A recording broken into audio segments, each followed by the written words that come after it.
Important announcement that can only benefit those that sit on their chairs.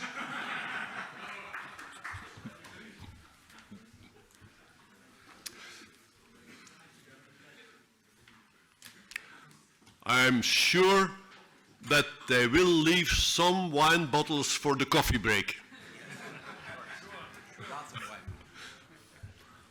So that's important. The others didn't hear it. They are drinking the wine. And then, yes, I see there's two persons missing in the front here, but that's Giuseppe and myself. So, okay, then we can get started.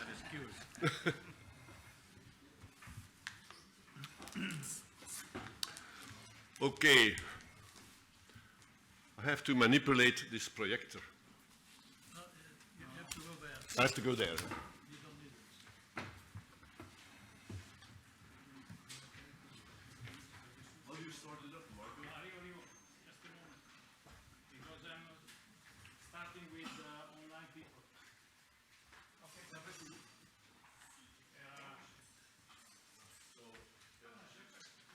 That's the presentation as well.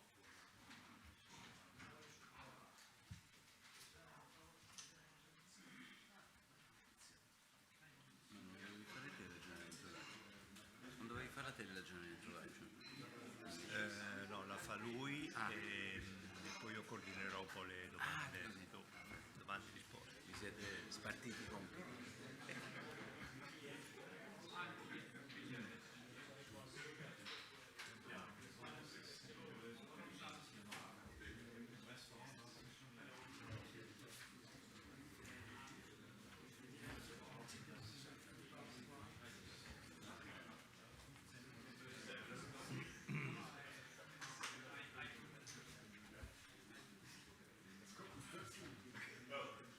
Dear colleagues, you notice now why I start calling you to your desks early, because first we have to solve the electronic problems, which are solved now. So now we can start.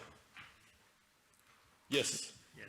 So on this session 2, we will have a talk about sustainability under climatic changes that we have.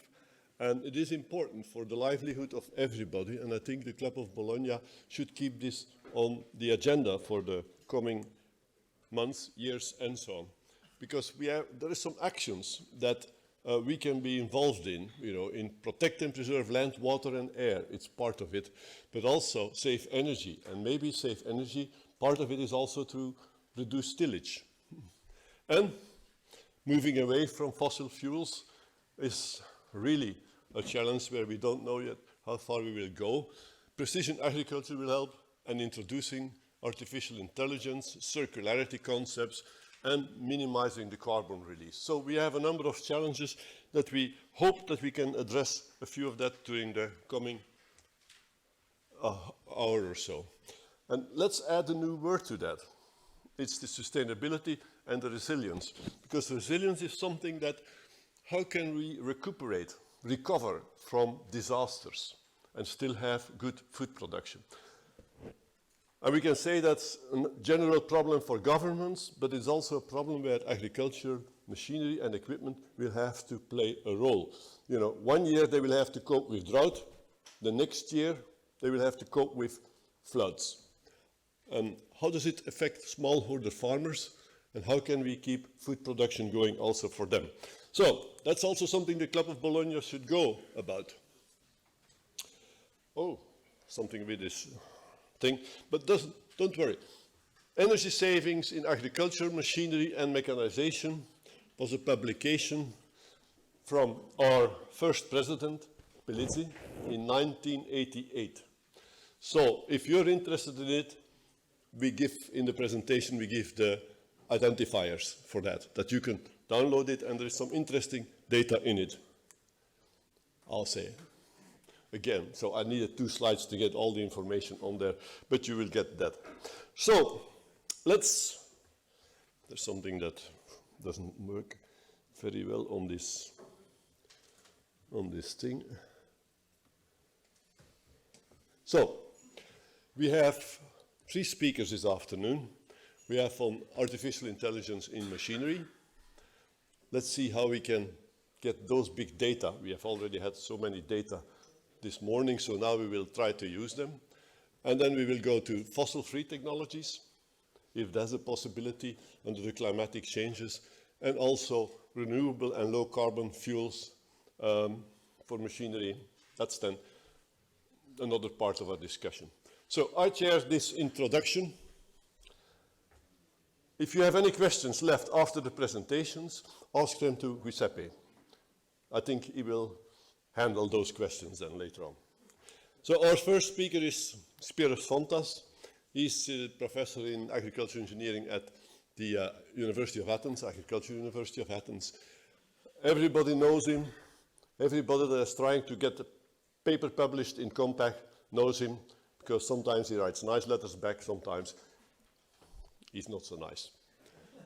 But he has been involved in many European projects related to H2020 or Horizon 2020 and so on. So he's the author of many papers, but I think most importantly, he's going to give us an important talk about artificial intelligence. Spiros, it's yours. And now we'll have to get somebody to change the presentation for him.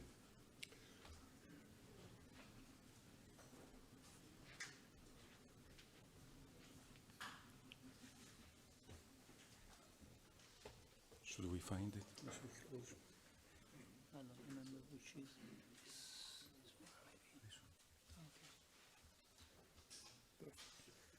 If you want to, the laser pointer. Okay. Is all right?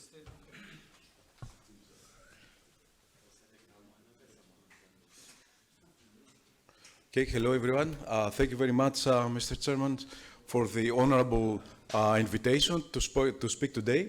So today I have to link artificial intelligence with sustainability. It's not so well related, but we'll try to do that. But mostly I want to say what we can do with artificial intelligence and what is about big data. I'm just going to start with this picture. We have a Professor Amhammer. He's already smiling. I found it 20 years ago. We talk about history. I think I used it in my PhD actually at that time, one of my front page. I think it makes still sense that he was one of the first working about isobus and ECU, but you still that's very current, but that means we collect lots of data, big data, and then the important thing is how to analyze. From this one, we move to even more complex things. Now it's another work we have done together with my friend Klaus Sorensen from Aarhus University, that we published a paper in, more or less like 8 years ago at Compact about how farms are very compact. So we actually try to put all the information flows. You see, farms are not simple. The tractor, we put it in the center, but you see all the links that you can have. I'm not going to say in details to this one. We have more important things to say. And then when we have actually, we also move to, if we put the robot in the center, things are getting a little bit simpler in the flows. But of course, we have to deal with all the other aspects to information and so on. And then looking again for some opinions, because about AI, what is artificial intelligence, I'm going to show some definition. I came to a very recent, last year, scientific opinion by one of the experts and the chairman of this session, just a debate maker, about what AI is in agriculture. It's a very important interview for European Parliament, one of the most high-level, let's say, interviews in Europe, and he says that I think that the future AI will help to improve our crop production and our crop protection. And the most important thing is that I fully agree with that we could better understand the biology and the ongoing processes at the smaller scale, and to better manage the whole process of growth and production, and eventually bring it to the market. So I think that really captures what artificial intelligence is very good, and we can see that people are very active and lots of foresight thinkers. So I think that's the best, to be honest, definition I could find. But just to give you a little bit of history of, so we don't have a lot of history of artificial intelligence in agriculture. So what is artificial intelligence-based systems? Use computer vision to present quick, non-intensive and non-destructive way. And we have weed identification, disease detection, phenotyping, harvesting, spraying, navigation. So everything started for agriculture about in 2010 when we actually, computer vision uses some simple, we call it simpler now, that was not simple at that time, support vector machines and handcrafted features such as color, shape, and texture, and the performances were quite low, and the features couldn't be generalized to other applications. And then in 2016 was a revolution for because the deep learning and convolutional neural networks came into place as promised solutions for computer vision, and then some big databases came into play. Plant Village dataset appears, but it's not. But it's only at lab level. We know that people now, John Schuller and Chin Yang from Compaq, like 50% of the papers come with they use a model using the Plant Village database. They can publish one every week. They can send another paper. So it's a good and bad thing. So now Compaq, I think, rejects it. It's time you see somebody having a paper using this database.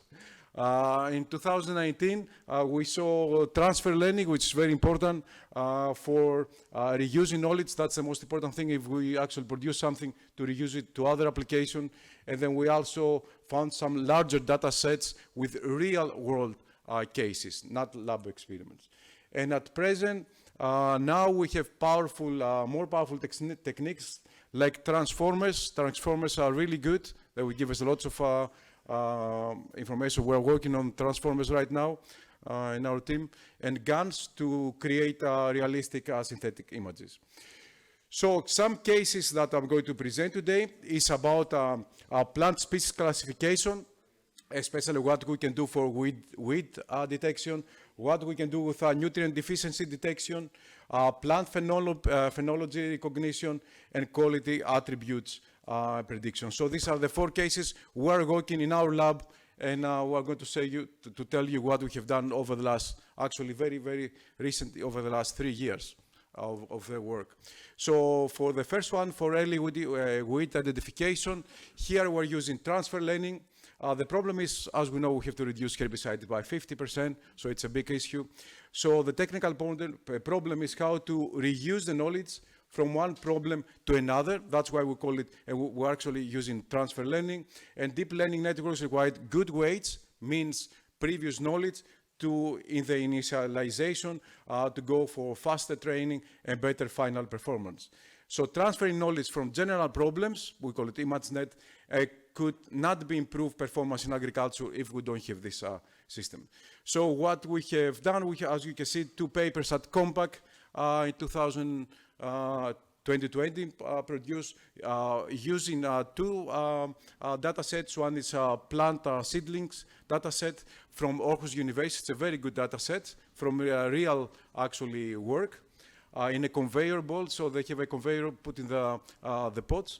And we also use some in-house from our group, early crop wheat data sets about, you see the numbers.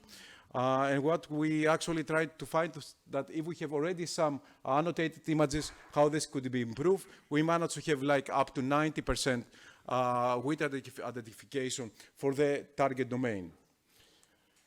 So another issue now that it's very important, as you have, or you can imagine, if you have worked, you know that. If you have not, you can imagine, we need thousands of data to have good models and accurate models. But it's very not, if we don't have a robot going through the field to collect it, it's not easy.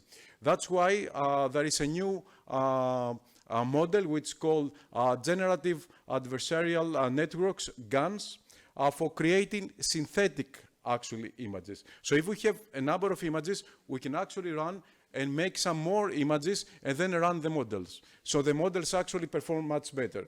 So we use that for, again, for the early weed identification, 2 data sets. One was in-house, we collected using tomato and cotton weeds, and then we use the Plant Village but I'm sorry, John, for that. But we say if somebody uses Plant Village plus one in-house data set, then it can be accepted to, to the journal, so we follow this approach. So the first data set was the real world condition, and the second one was actually for training.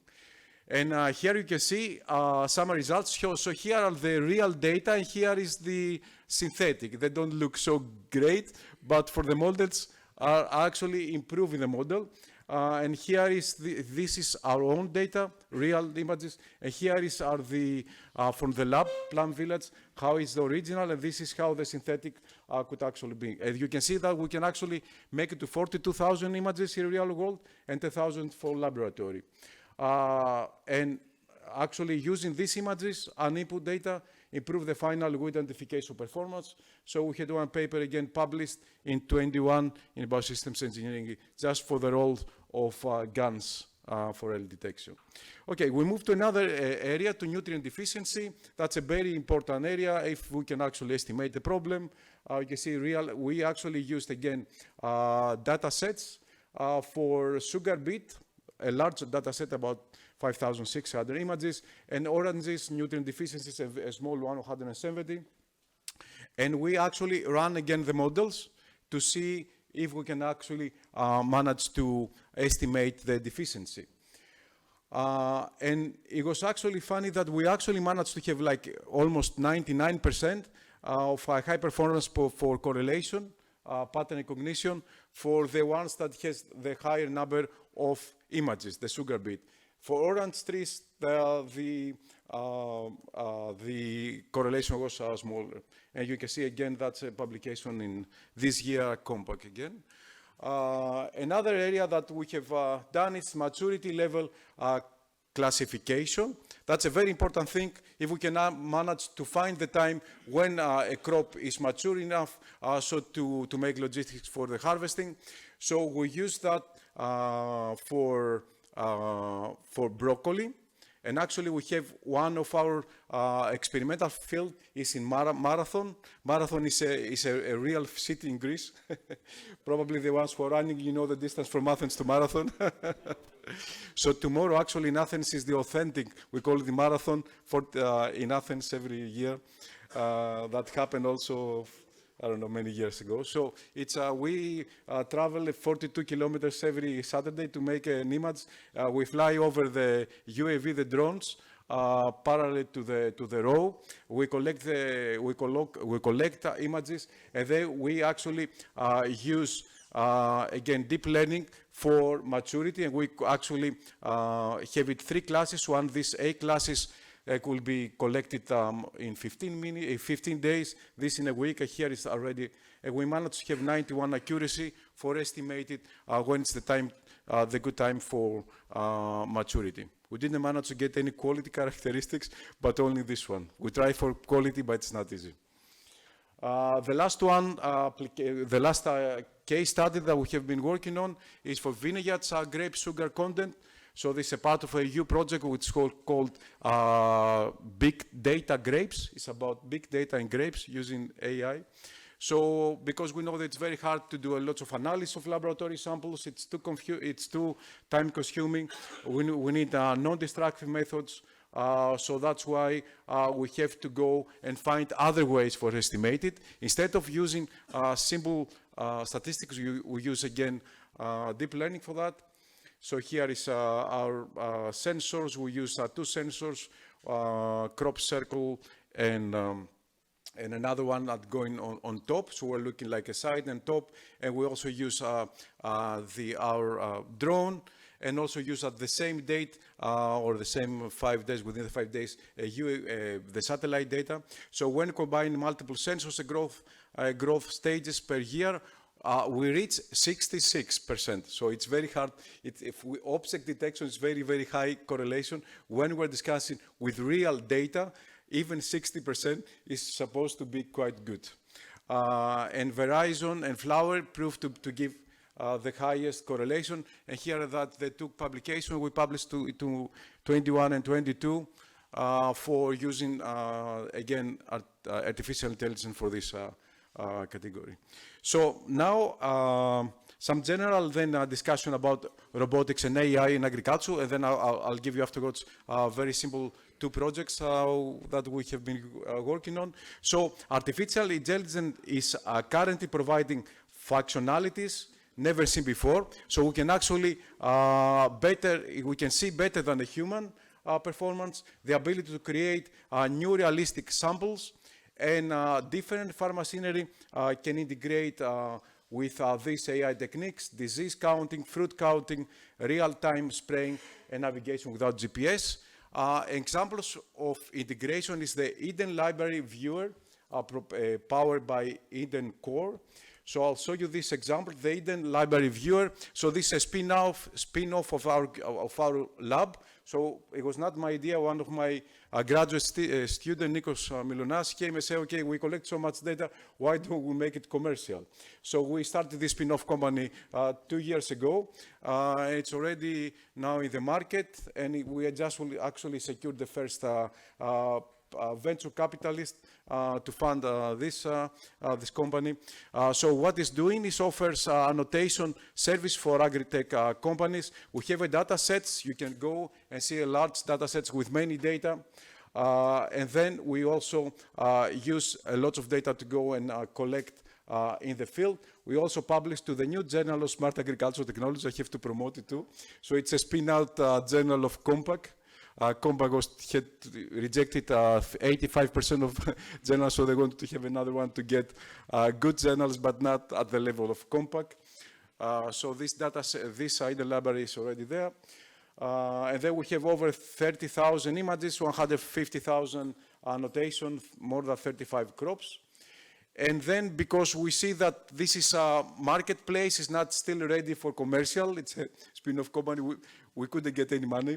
So we got, I don't know, for 1 year, 2,000 euros for people buying the images, so you cannot have a company like this. So again, the idea of the group of Nikos was to make a device like a camera, we call it the viewer, for real-time disease and pest detection and vision scanning for fruit load and other parameters, and has inside all the information from AI analytics in this. So here is the device that was made. It can actually, it has its GPS and internet embedded inside with a battery and so on. So it has cameras to see at both sides. It's for specialty crops, for vineyards and orchards, and it's compatible to ISOBUS 11783. And it has a viewer dashboard, so when it goes through, it scans through the field, then all the information it collects, analyzes the information, and then gives this the map of the field. It's a spot map to say where the problems are and what the problems actually are. And what it does so far is disease scout detection, fruit counting, and also, as I said, it can be used with ISOBUS real connection with the sprayer. So far it's detection and pests anomalies. And then we have actually 2 to 3 months before harvest, you can have a good estimation for yield prediction and up to 40% reduction in plant protection. As we know now, pest is very important, so that's why it seems to attract a lot of attention. And it has application with grapes, apples, and peaches so far, already approved. So this is the Eden Library. And from this one, I'm going to show you, again, very briefly, some of the project we worked in the group with some of the people here, important people of Club of Bologna. So this is an Optima project we developed together with Emilio Hill from UPC and Paolo Balsari from UNITO. So we are all together, and Thanos Balafoutis also, to how we call the holistic IPM system, using also AI. So here is the here is the work. Just should be a map. Okay, here is in I think in Spain at Emilio's place that the people from Wageningen were actually doing the AI, the deep learning.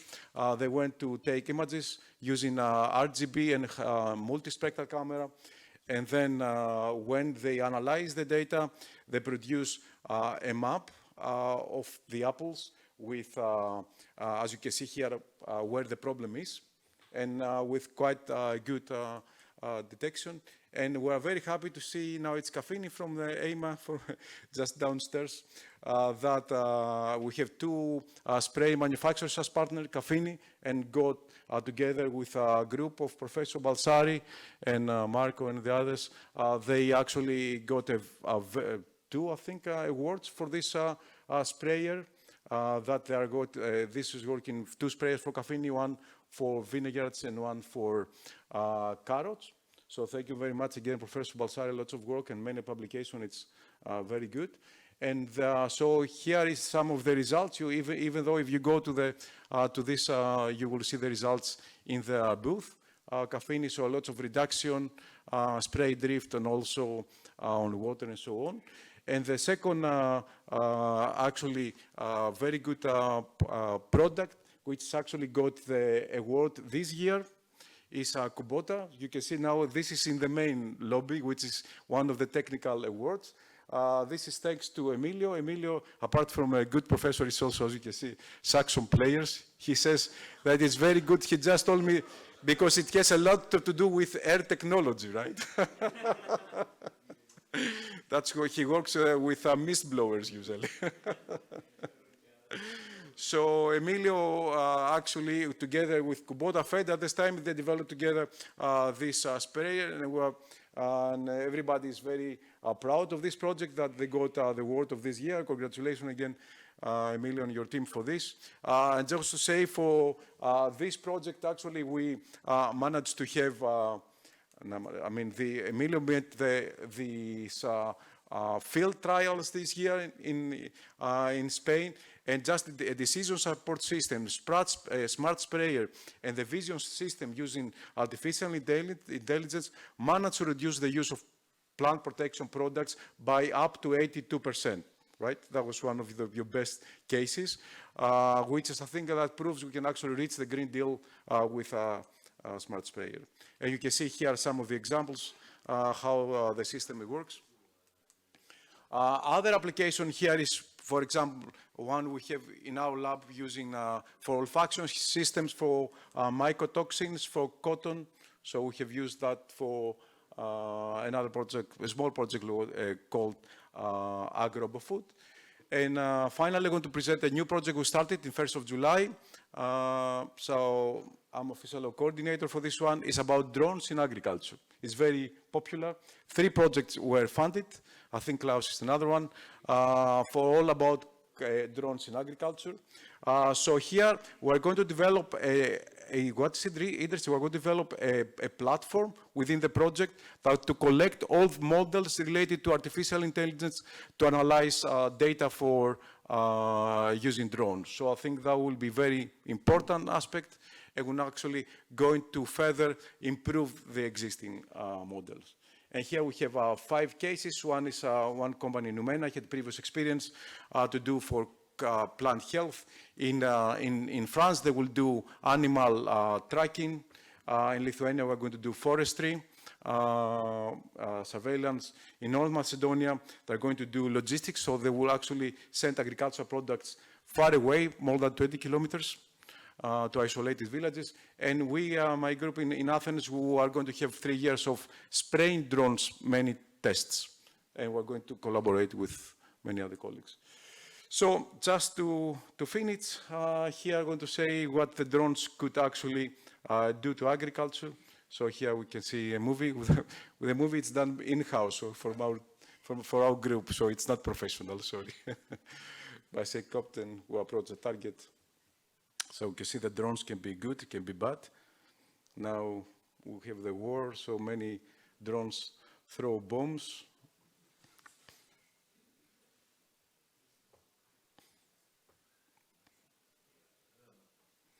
But you can see the bombs can be used to plant trees, so that's important.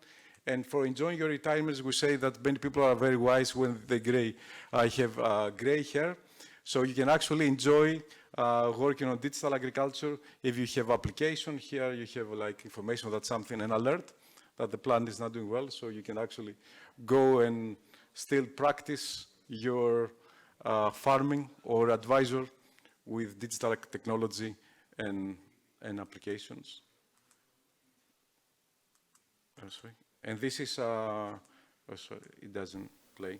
But here is tomato without without precision farming, digital technology that is really sweating, and here is with some more sensor on top to be happier. Okay, with this one, I would like to thank you very much for listening to me.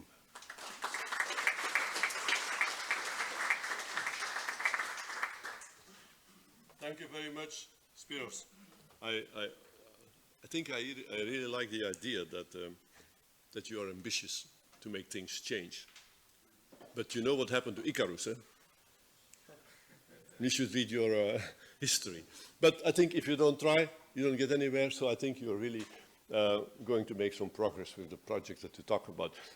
Ladies and gentlemen, we stay in Athens for the time being with Thanos Paul. Yeah, he's got a difficult name. My Greek is not so good. And so he's going to talk about zero carbon possibilities in agriculture. And that's what he's doing also at the Research Institute in Athens, where he's working. It just follows.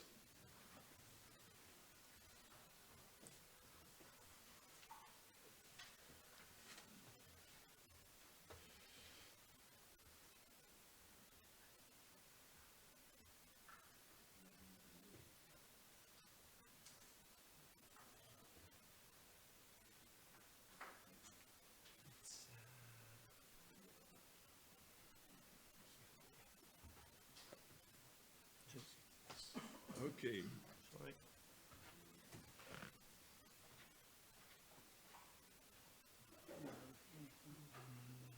May I? If you want to use Okay. the So I can use this to change it. yes, also as a last point there. Great. So, hello. First of all, I would like to thank the committee of the Club of Bologna for inviting me here. It's a great pleasure because I see people that I would never thought that I will meet, and I have been reading them for years. So, today I will talk mainly for the fossil energy-free technologies and strategies of EU farmers and solutions that in the management of the farm. Before I continue with this, I would like to say that I represent here the Institute for Bioeconomy and Agri-Technology that is based in Thessaloniki, but we also have part of our institute in Athens where I'm based.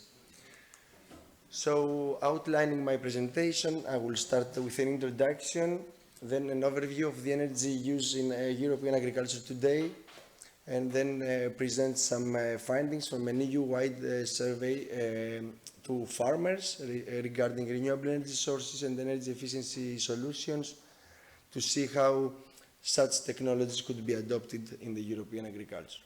And finally, we will provide some fifth solutions propositions for different kinds of production systems like open field agriculture and greenhouses. We have also worked on livestock, but it's no enough space and time to do that today.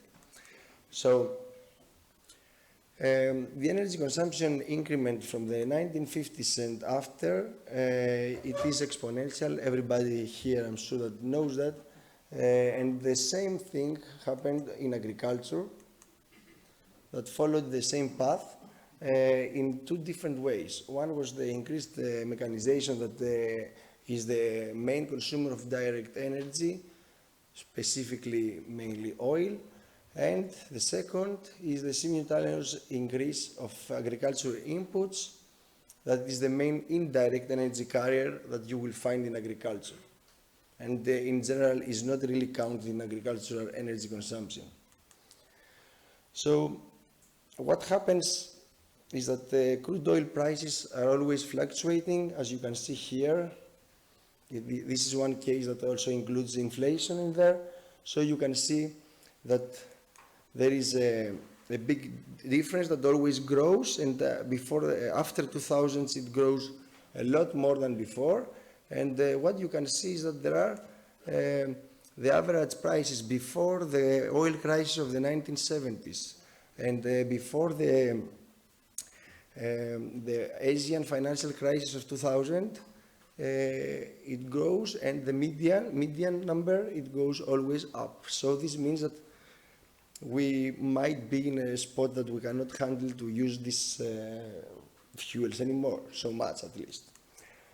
So something that you can see also is that the wheat prices, for example, one commodity that I can show here is also growing with more or less the same rhythm. So you can see that before the 1970s crisis, it was lower, then it went upper, and we'll see where it goes, because we see this also in our supermarkets when we go every day. So what happens is that whenever we have an oil crisis, new technologies appear. Specifically in the 70s, you can see from the papers, there were too many attempts to produce new technologies and strategies to fully or partially defossilize the systems, not only the agricultural systems. What the term that we are using, that you will see in the whole of my presentation, is FEFTS, which is an abbreviation for Fossil Energy Free Technologies and Strategies. And what it includes is two main pillars. The one is the renewable energy production systems, and the second is the energy efficiency and rational use of energy in the production systems.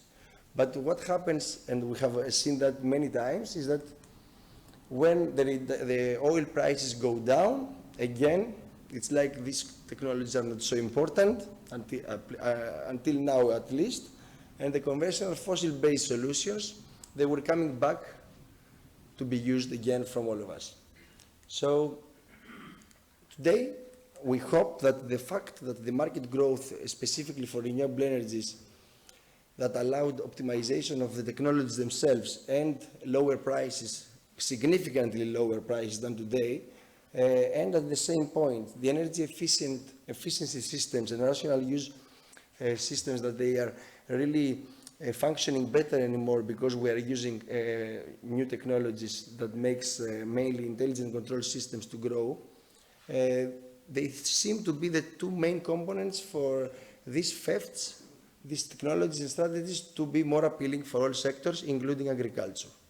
So what agrofossil free is, it is an Horizon 2020 project that I coordinate in our institute, and it responded to a question, a call that was given from the Commission, that it is one of the many calls that we have anymore from the Commission regarding defossilization, that tries to to provide some guidelines through 5 steps. So the first step is to conduct a research that assesses mainly the European agricultural energy status of today, and at the same point to assess what the farmers need and believe about this thing. The second part that we are trying to do is to increase the knowledge for people, because the knowledge is somewhere there, but the average farmer cannot find. So we have produced an inventory of papers, projects, products, training material, and financial tools for European states to be used from farmers to grow FEFTs.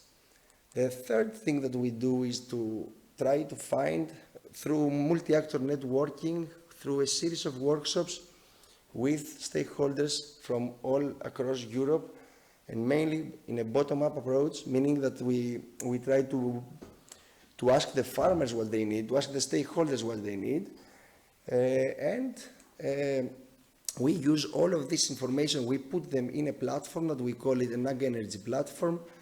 It is an ICT tool, and it is our view to the people across the world, but also mainly in Europe.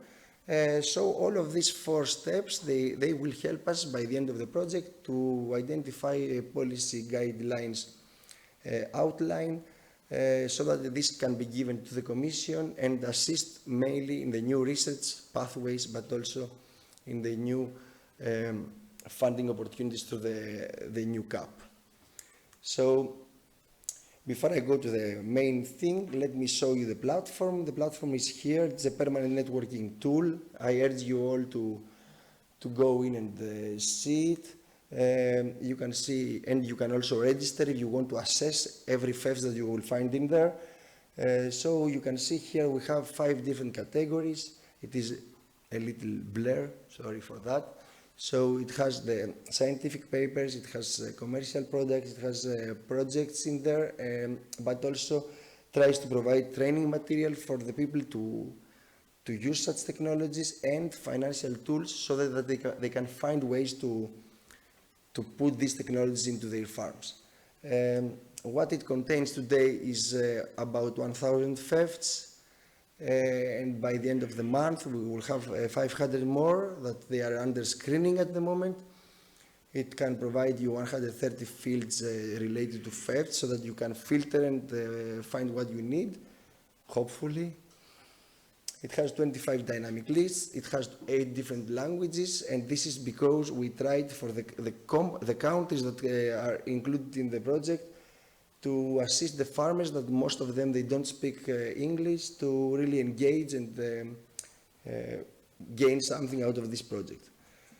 So this is what you see after you pick what you want, and you see on your left hand, here you see the filters, so you can move from one category to the other.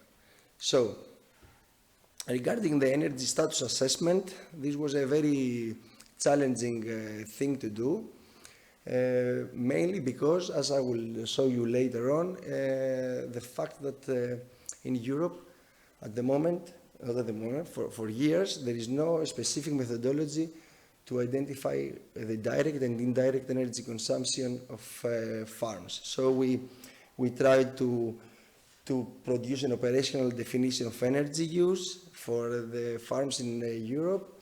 We kept as a system boundary the cradle to farm gate, and we conducted a meta-analysis, meaning that we have been searching all the LCAs, the reports, the national data with the assistance of all our partners, the Eurostat, the national surveys, in order to calculate EU averages for the main crops, not all crops, the ones that we could find such papers. And finally, to do that, we were multiplying in reality the average energy consumption that we were finding for each category, each crop, with the size of the crop in Europe to see how much is the energy consumption in total. So, according to Eurostat, agriculture, in the direct energy, this is very important to say, counts for 3.2% of total energy consumption in Europe, and from this 56% is oil and petroleum products, 17% is electricity, 14% is gas, and 9% is renewables and biofuels. But and this is the reason that mainly people believe that agriculture doesn't have an impact in energy. But if you count, this is what we got from the papers that we published.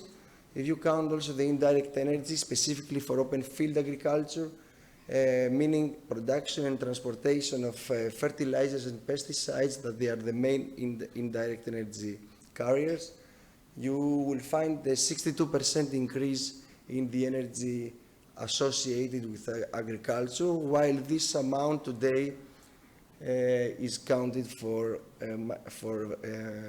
industry. So in the 5 categories of the European Commission, this is not included in agriculture, which, at least in our perspective, it is not the truth, because this is the reason that it is produced is only for food production. So just to, as something that we should point out, the only nitrogen fertilizers counts for 78% of the energy associated with fertilizers and pesticides. So, which is mainly because we are using natural gas to produce nitrogen fertilizers, and I don't want to tell you where this natural gas come from specifically. So Then the figures that we managed to get, I have to say that this is a bit fragmented, so even when we were publishing, the scientific people, they were saying they were finding some mistakes, but I think that not mistakes, some missing information, because it is missing information. So the main importance here is that you can see that in open field arable crops, 63% of the energy associated is with agriculture is indirect, and in orchards and vineyards it's about 51%, while in greenhouses this is a specific case, because when we talk about high intensity greenhouses, glass houses, in reality they can even go to 99%, specifically in the north of Europe, because they use a lot of natural gas for heating and cooling of the buildings, while in low intensity that we have in the south of Europe, the things are a little more average between direct and indirect consumption. So for open field agriculture, you can see in this graph that fertilization counts for 50%. You can see, by the way, that with the crops that we identified, and according to Eurostat, we know that it can be around 3.7% of EU annual energy consumption, while if you remember before, Eurostat was talking about 3.2 of total agricultural production, meaning that it is, at least it shows that it is a lot more than it is said in statistics. So 50% is production and transportation of fertilizers, 31% is on-farm diesel use. Pesticides and seeds are about 5% each, and irrigation, storage and drying, which is associated with electricity, that counts as direct energy, is about 8%. So you can see here the crops that we found in literature. So they are the main. You can see wheat, maize, barley, potatoes, sugar beets, rapeseed.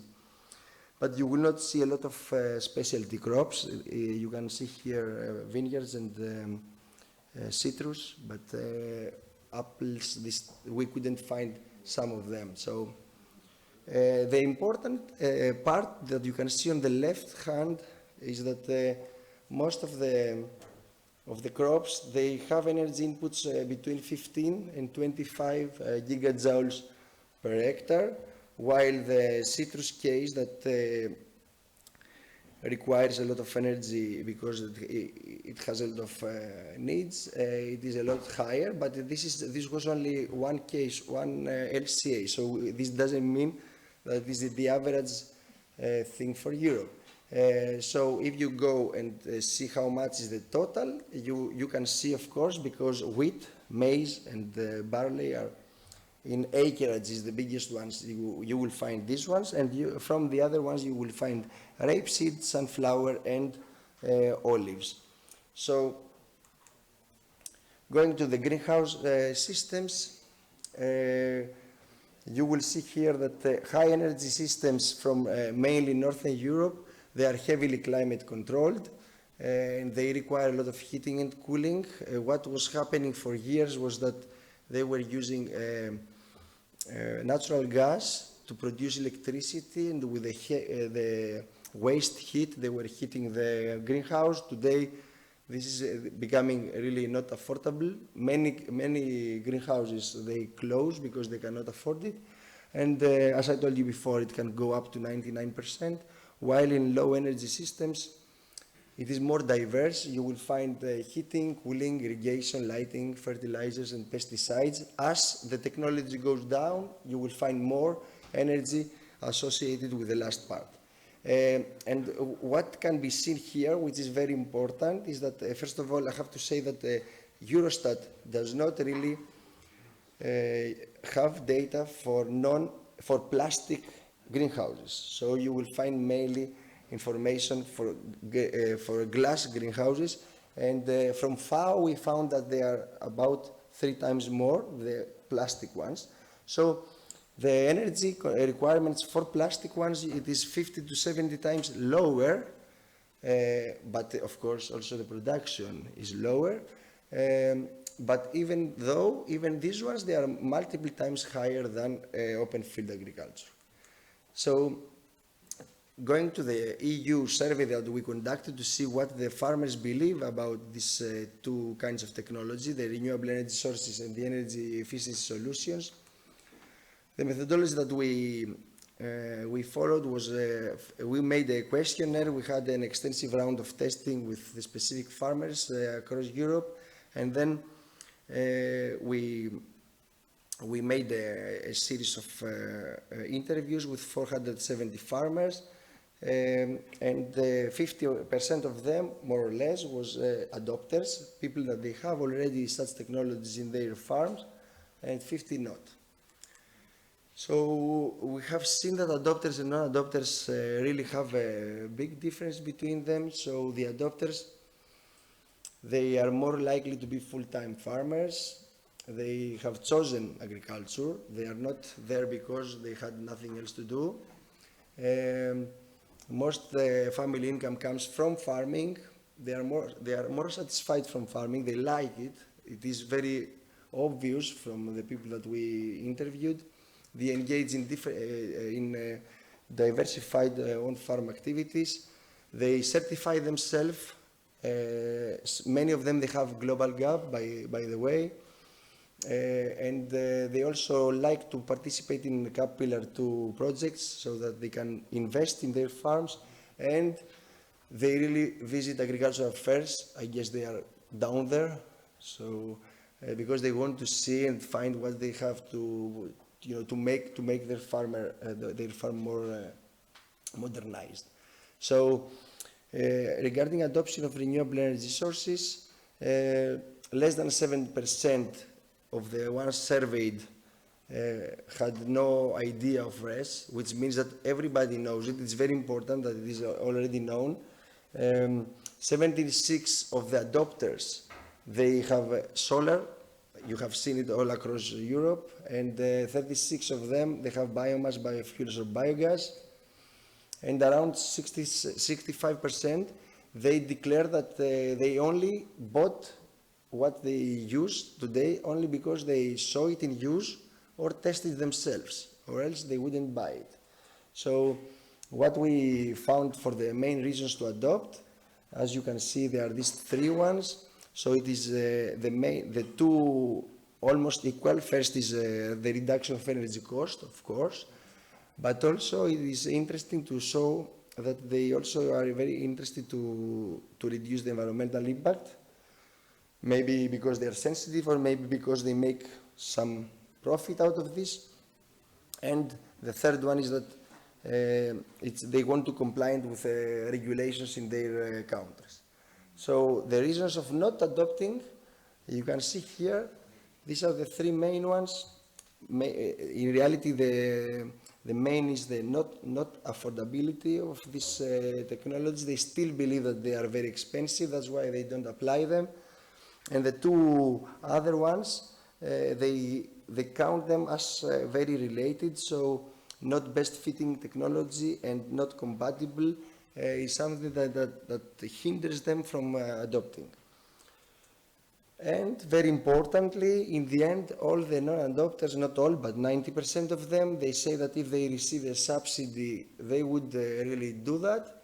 And if they really require 66%, 2 out of 3, they want training before they apply it.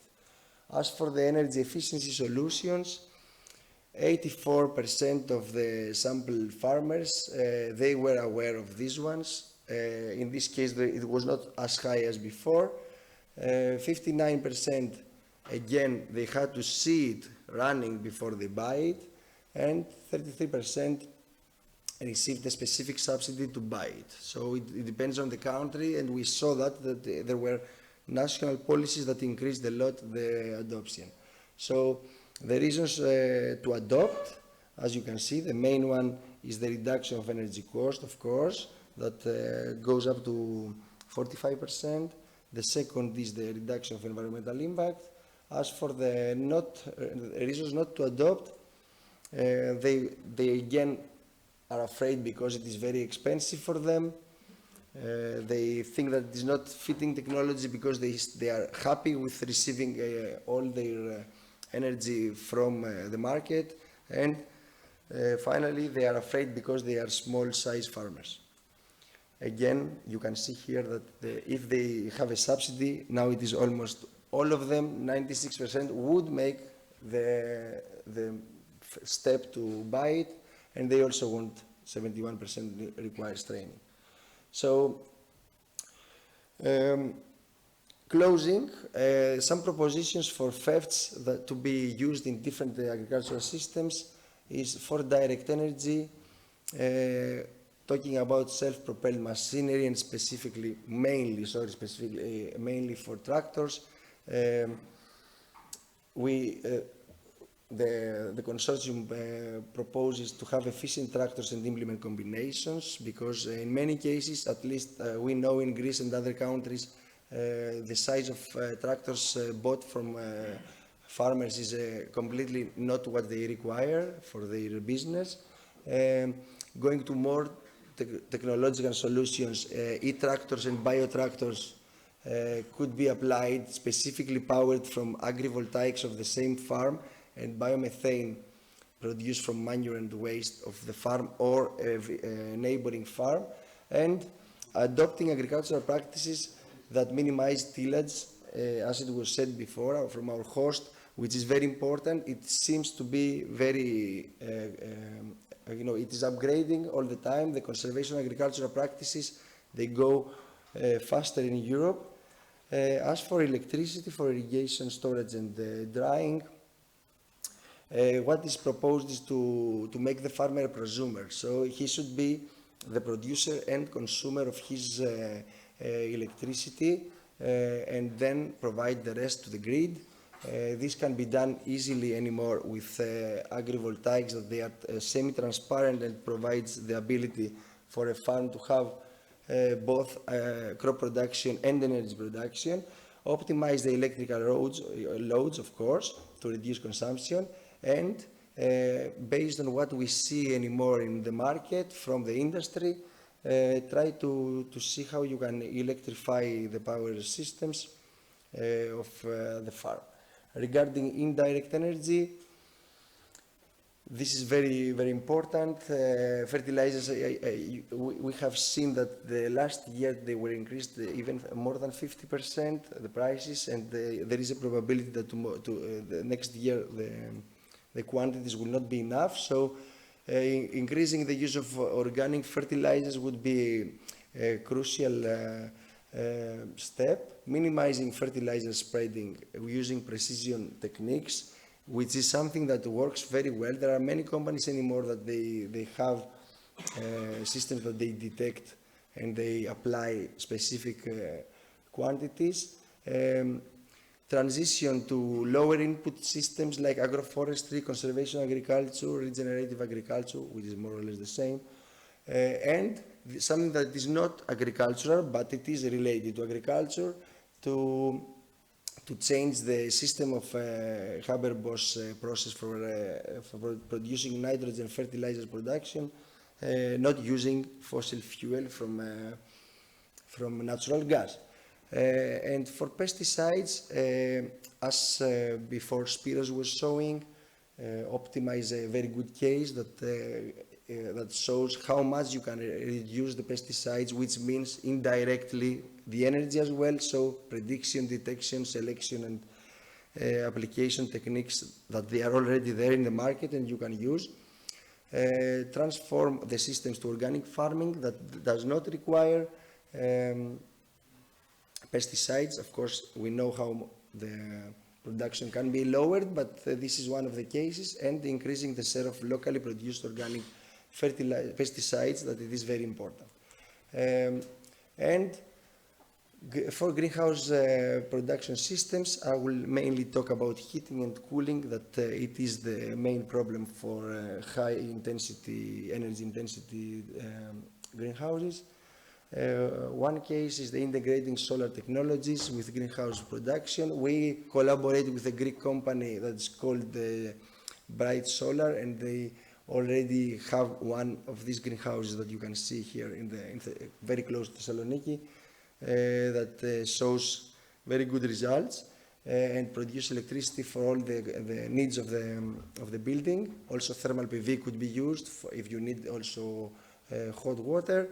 Biogas and bioenergy could be a substitute for natural gas, while something that seems to be very interesting the last years, that it is used in houses but not at all in agriculture, is heat pumps, and especially modular heat pumps that you can have the same system but just expanded by buying more heat pumps of the same size, and geothermal systems that shows that at least in Greece and in other countries, if you have a greenhouse very close to a geothermal area, you can really reduce the energy consumption heavily. Closing this part, of course, it is crucial to use smart control because this can reduce a lot the energy consumption. And concluding, what we have seen these last 2 years is that the information that we can find after a huge literature review is very limited, it is fragmented, and in our ideas there is a need for common statistical methodology of all European states, and I would say also to be obligatory for farmers to provide this information. Another thing is that there are different combinations of thefts that could be the best solution for each farm for substituting fossil systems, and all of this could be achieved through a very well organized agricultural knowledge information system that is not the system that we have today in Europe. So each part of this achy system should do something about it. So research, for example, should at least now, very soon, should adapt existing industrial and residential thefts to be used for farmers. Extension services should be a multiplier in reality to showcase and train farmers, because as you see in our survey, all farmers were talking about showing them how it works, and they will buy and train them how to use it. The technology providers, they can offer thefts, of course, but they should always have a solid feasibility study that is specific for the farm that they are talking about. And closing, the farmer, which is the core of the system, should identify his challenges, not act as an employee of the European Union, taking some subsidies and living out of this, and return to the basis of agriculture, which is circularity, self-dependency, and locality. So, thank you very much, and sorry if I took more space.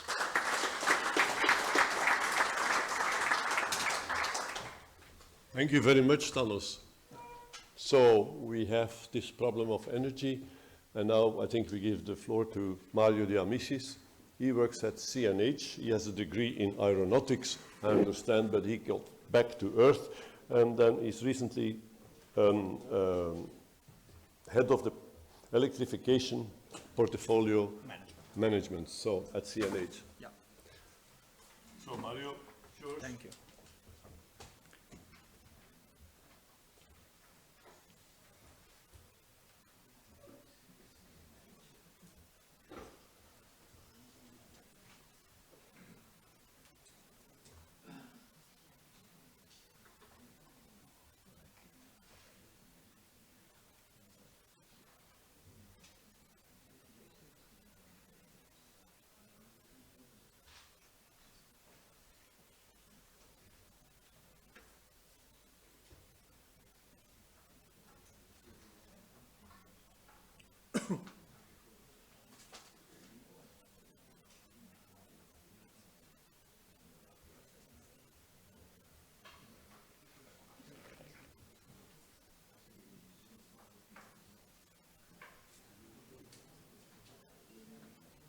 I take my, okay.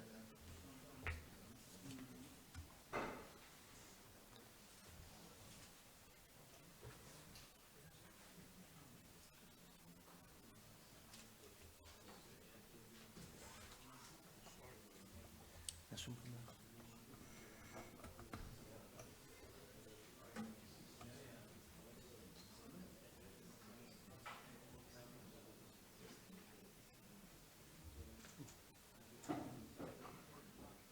PowerPoint? Sì, sì, sì, PowerPoint. Anche meglio, si vede meglio. Esatto. Faccio partire. Sì.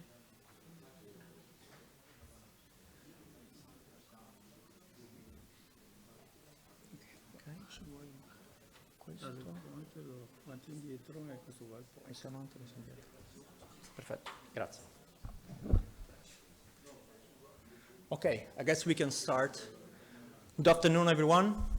As said before, I'm working for CNH Industrial, and I'm responsible for certification, portfolio management, and I got also a pleasure to be CNH representative at CIMA Technical Board. So, as you know, climate change has a strong impact on social and economical environmental aspects of our society. As CNH, and I would say this is a general feeling from industry perspective, we are ready to face those challenges that are in front of us and to support and contribute to a sustainable development of agriculture. At policy level, you know that the European Union is profiling itself to be a global leader at the climate change, acting in order to improve its energy independence. And in this, following this guideline, a European Green Deal has been presented and include the first European climate law to become climate neutral by 2050.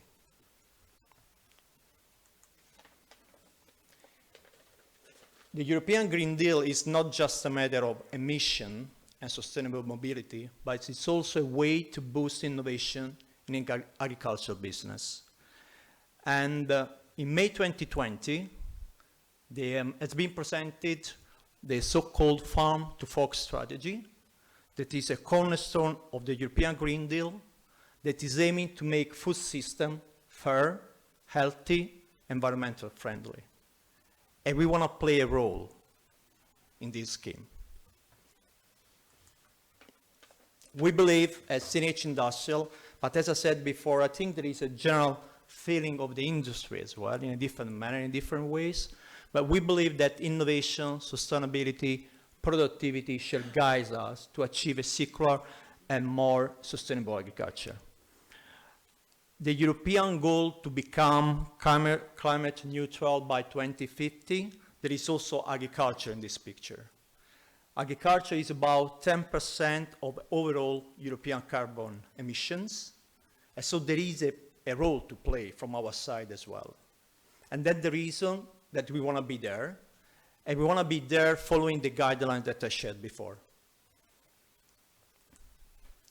Talking about our strategy from decarbonization perspective, we identify two streams: alternative fuel and electrification. Talking about alternative fuels, we can refer to CNG, LNG, hydrogen. There are e-fuels as well. There are many projects running. Most of them are in innovation phase, but I would say that from CNH perspective, we already started this journey because last year we started selling a tractor, the first tractor in the world, 100% methane powered, and we started last year. It's a T6, this is a commercial name with a New Holland library, that is part of our scheme. So we are consistent with our idea, a strategy to be clean energy leader that has been announced many years ago from our company, and we are following this guideline. And the tractor, the product in this case, is a piece of a wider picture, a wider puzzle, because actually our target is to provide to our farmer an energy independent farm and to help them to arrive there. How we want to do that? We want to do that providing them a 360-degree services, so the product and the infrastructure. And for that reason, we acquired a minority stake in a UK-based company called Beneman, and we are working with them in order to provide to our customers, our farmers, an end-to-end solution to produce methane, biomethane, to be more precise, on their own, using manure, waste that they can produce in the farm. You can see here a brief scheme of what I'm referring to. So I'm referring to a biogas production farm that can be fed with biomass, manure, food industry waste, and that way we can produce biogas. Biogas can be used to generate heat and electricity, but can become biomethane. And that means we can fuel a farm vehicle. And that's a way for us to close the loop and to create a circular economy.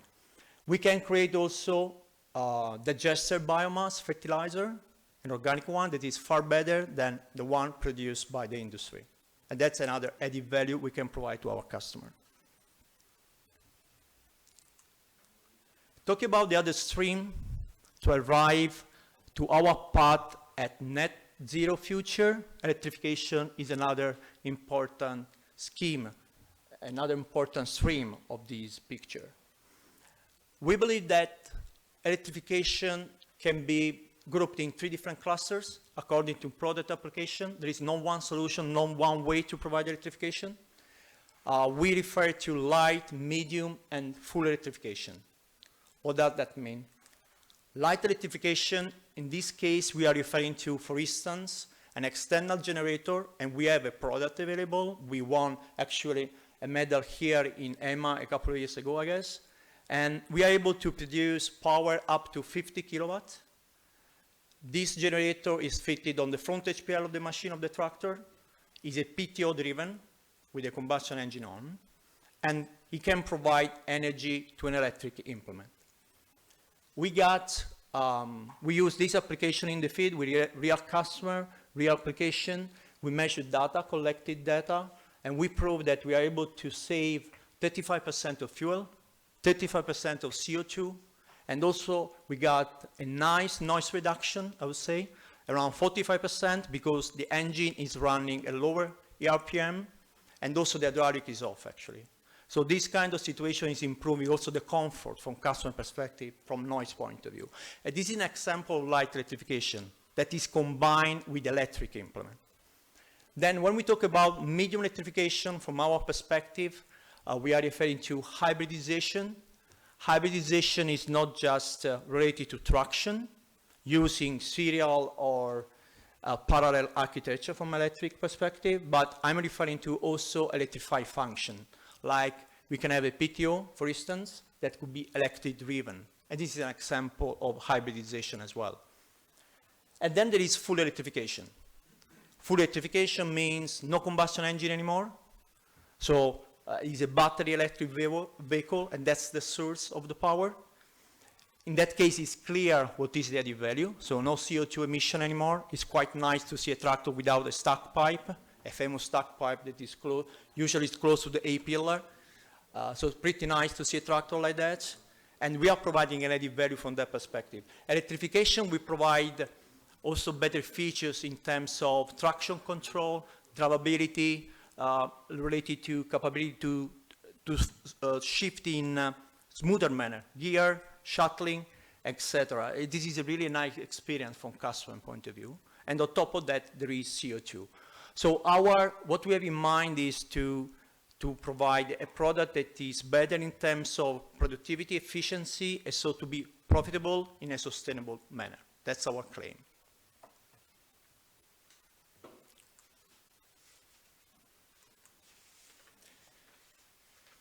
Just to, because it's a brief intervention actually, but just to close with you, what is our view? We believe that for the decarbonization strategy, there is no one solution. As I said before, there are different streams, and all those streams, we need to keep them open.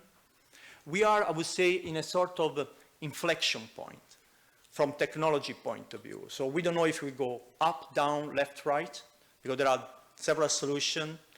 And we don't know what is the right solution, or if there is one solution. So we need to keep all the streams open, and we believe that there is a sort of complementarity among solutions. So if we talk about medium, large machine, alternative fuels could be a solution, hybridization could be a solution. When we move to small machine, I'm referring to compost, specialty utility tractors, for instance. In this case, full electrification can play a significant role. We know that technology will evolve above all from performance and cost point of view, because today the roadblock of electrification, for instance, is cost. The battery cost is huge. In automotive business, we are talking about between $100, $130 per kilowatt hour, while in agriculture business, we are above 300. So just to give you the magnitude, the difference. And anyway, 100 is already huge, and you can imagine 300, what is the impact. But we know, and we are conscious that there will be a trend, an evolution from technology point of view. In the next years, the technology will be more affordable in terms of performance and cost, and that's our aim, and that's what we have in mind. Then there is a need of an integrated approach. We are an agriculture provider. We are providing solutions to our customers. And we are talking with our customers in order to understand their needs and to provide solutions that can meet their expectation. And that's fundamental. This continuous dialogue that has to be in place. And then we are conscious, and this is not just for CNH, but I would say from industry perspective, the importance of the cooperation. The industry alone cannot fix, in the bracket, the issue. We are one of the agents, one of the change agents, definitely. We are one of the key players, but we are not the only one.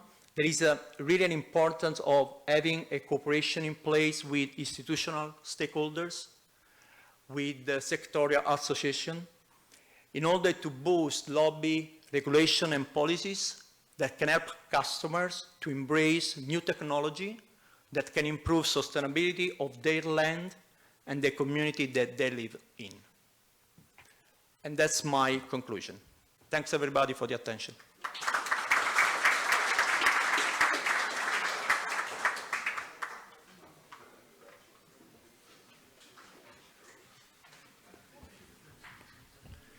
Okay, thank you so much to the speakers. I think they have provided very good set of data and interesting insights on this subject. So let's open the floor to questions and comments. Who wants to go first? It's too early for coffee. Oh, really? Carl, please. Well, thank you for these interesting presentations. One aspect which I would mention and perhaps ask you, if you see on AMA the different approaches to electric tractors with batteries, mostly the diesel engine is replaced by a battery plus electric motor, and the rest is conventional. Even CVTs are used, not only by Fendt, also by other companies. So these are all still prototypes still, and we will need a next generation where the costs will be reduced and the transmissions will, of course, be refined, you see. So my question is addressing another aspect. Right now, these tractors would be more expensive than conventional tractors due to the battery cost. But some companies, first was Fendt, they say that the tractor could become a resource for the whole farm. You see, if you have, in the case of Fendt, if you have 100 kilowatt hours, you can run a farm 2 days, 3 days with all what you need. So my question is, how do you see that this aspect in marketing figures? All companies fear a little bit, what will the customer do? Will he pay more than for a conventional tractor? And will he appreciate the additional value of using the battery for the whole farm? So what is your mention regarding the chances? Yeah. So I can comment, first of all, about the solution we saw and we are seeing around. All solutions that we are seeing right now are sort of retrofit solution because we are keeping the current architecture of the vehicle simply in the brackets, removing the combustion engine, replacing it with battery, motor, inverter, and so on. It's not the best way to maximize the use of electrification, definitely, because we are, by the way, we are adding cost. We are not offsetting cost because we are keeping the current technology and adding on top what electrification can provide. But this is a way to learn about electrification and also a way to come in the bracket, quick and dirty manner to the market. By the way, we are doing something similar, so we are coming as well. Next year, we are aiming to launch the first utility electric tractor. And for that reason, by the way, we are opening a strategic partnership with startups and other companies that can boost us towards this journey while we are growing in terms of competency in-house. Having said that, from adoption perspective, we did several research from technology and also to understand what is the adoption from customer point of view. And let's say that we see a sort of, I mean, the customer is willing to do something, is not willing to pay for the amount of money needed to cover the cost of the machine right now. But definitely there are applications like vineyard, indoor application, where an electric machine is really desired. I mean, you know, in this case, the customer, the farmer that we are talking about, a professional farmer, they are looking for to put a green dot on their production, say we are CO2 free. So that kind of customer is willing to do that. And then there is also interest from municipality as well. They are really looking for something to come with CO2, zero CO2 emission as well. So there are opportunities, but we are talking about niche today. Above all, if you make a comparison with automotive business, in that case, we're talking about hundreds of thousands of vehicles. In our case, we're talking about hundreds today, and maybe the next year, 1,000. So we are still a niche, but it's definitely an interest. And we saw in this research an adoption curve by customers that was telling us that from 2830, the customer will start being, let's say, available to buy a completely electric machine. They are a bit reluctant about battery because they are scared about what battery means from safety perspective, from performance perspective. If you remember when we started using our smartphone, battery was a pain in the neck, to be polite, not covered by warranty. I remember that time. And so there is the same kind of sentiment and feeling by the customer right now versus this technology applied on an agriculture machine. But we see that in 5-6 years, the picture will change.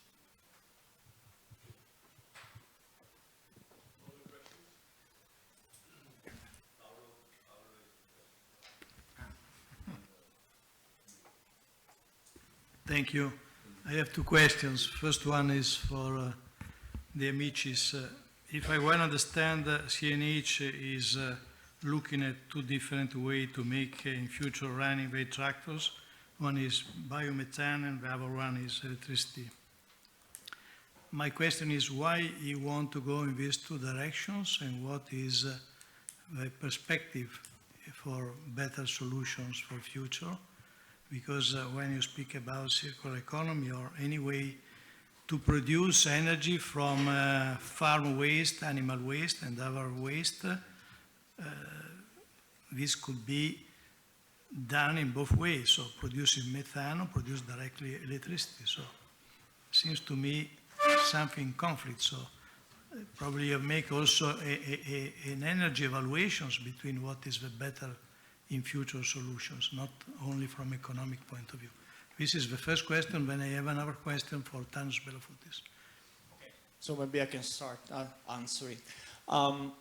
As I said before, there is, we have actually several projects running. What I mentioned are the two that we see the light in production in the next years. Actually, one is already in production. We know that there is no one solution to satisfy, let's say, this kind of needs, because that depends on the product we are referring to, because there is an issue in terms of autonomy, and the emission profile, the application that we are referring to. So electricity is not the solution for everything. Alternative fuels is not the solution for everything, and those other stuff coming are not a solution for everything. So we believe there are more than one streams. I'm not saying that I'm right, say that alternative fuels and electricity are the only one, but that's what we believe are the most valuable. I don't see conflict from CNG, LNG, or whatever, and electricity, because are definitely playing in different ground, in different field. If we talk about like a compact machine, that really, really small, I don't know, a 25 kilowatt or even less, electrification can be really a nice solution, really. Autonomous is not an issue anymore, runtime is not an issue anymore, cost is affordable somehow. The customer is willing to pay, because we are talking about rich customer usually in that field, at least for North American market, for instance. That is one of the biggest market we have for that kind of machine. And so we believe that that's definitely a path to be followed. Thank you. For Thanos, I was a little surprised about your data related to total energy requirement for wheat and maize. So I see wheat have highest energy requirement, especially in terms of fertilizer. So I was a little surprised about this. It is surprising, but the fact that we are using specific LCAs from papers is the reason that you see this. So this, I don't know the reason, because it was not my work. We were just making a literature review. So the ones that we had in our paper, they were using more. And just to say something more, there were more LCAs for wheat than, because it is more popular than for maize. So it's not something that I know the reason for, but I know that the reason is that there is no specific methodology to be followed. So some of them, they put into the cradle to farm gate system, they put other energy consumptions also that the others they don't. So the need is what you mentioned before. So try to have good data. Really, with the same methodology to get the data and to elaborate the data. Yeah. I'm sure that you will find in the paper many things that you might don't like, but the reason is that we don't have this common methodology, and not all farmers, or at least a big portion of the farmers, don't provide this data to the national statistical agencies. So you don't know if what you show there is the real thing. It's just a paper that somebody had to do, you know. So it was very difficult for us to provide something out of this. This question and this issue on data, I think is very general, not only for this application. And I think the Club of Bologna should really be a big driver of collecting good quality data, developing methodologies around the world, because with poor data or with contradicting data, we are going in wrong directions. We are not able to accelerate the solution that are winning among all the others. So we can be really a force pushing for further research and stabilization of data collection methodologies. May I add on this?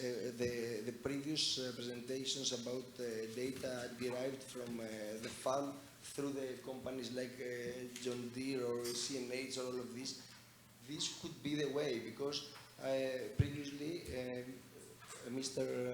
What was the name? Mr. Massin, he said that they provide also, they take data for fertilizers, for everything, even for the greenhouse gas emissions that they produce. If this is given to the Eurostat, then you can have also better data and better policies.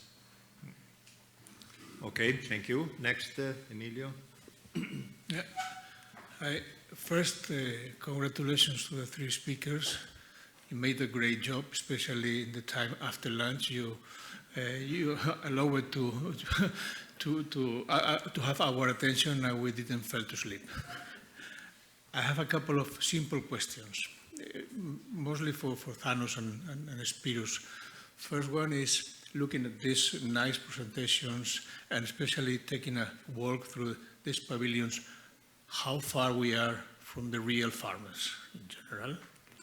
And the second question is more general as well. You presented really nice, interesting online platforms. I have been working in some online platforms as well. All of them financed by public fundings with the European Commission. My question is, do you have a solution for the sustainability of those platforms? It means, what happens with the platforms once the project is finished? Sorry for these easy questions. Yeah. So you are completely right. We have worked in Oseta with you, and we produced one of these.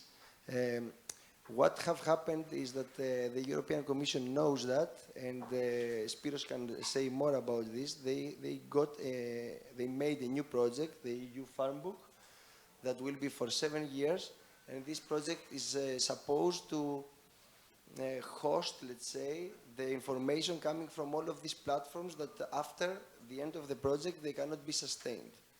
So, Spiros, would you like to say something more?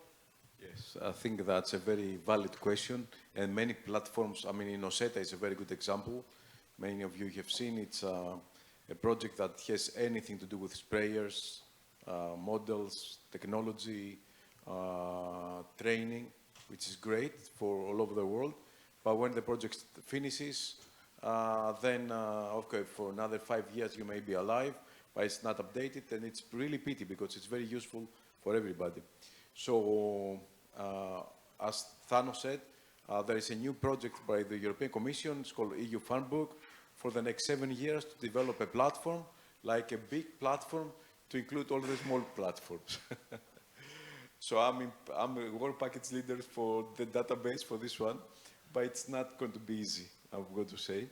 I will not really collect all the database for like 200 projects in one single database, but at least going to have more information, but will never have all the information like a single platform, like in Oseta or the FETs, the Thanos presented will be there. So that's pity, but maybe Club of Bologna could adopt like parental adopters to some of the platforms that were interesting, like in Oseta or fossil free, and then continue, for example.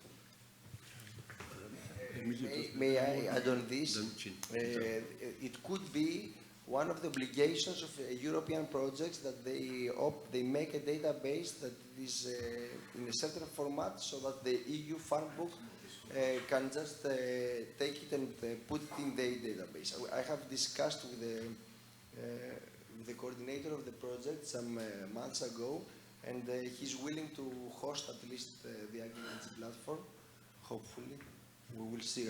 I will ask Spiros if he would like to. Thank you. There is a question, Chin Zhang.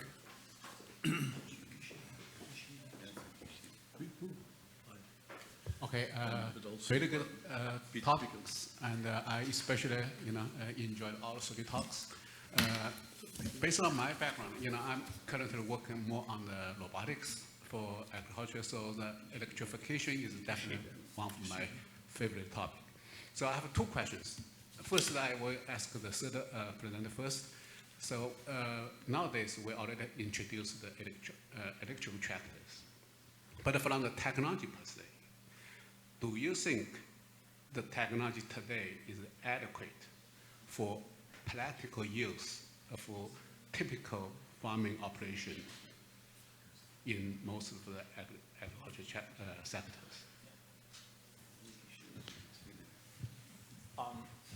If we refer to, the first answer is no, in the sense that there is an issue in terms of power density, if I'm referring to battery, and cost, because we are an industry, so we are trying to make money somehow. And so from that perspective, definitely we are not where we would like to be.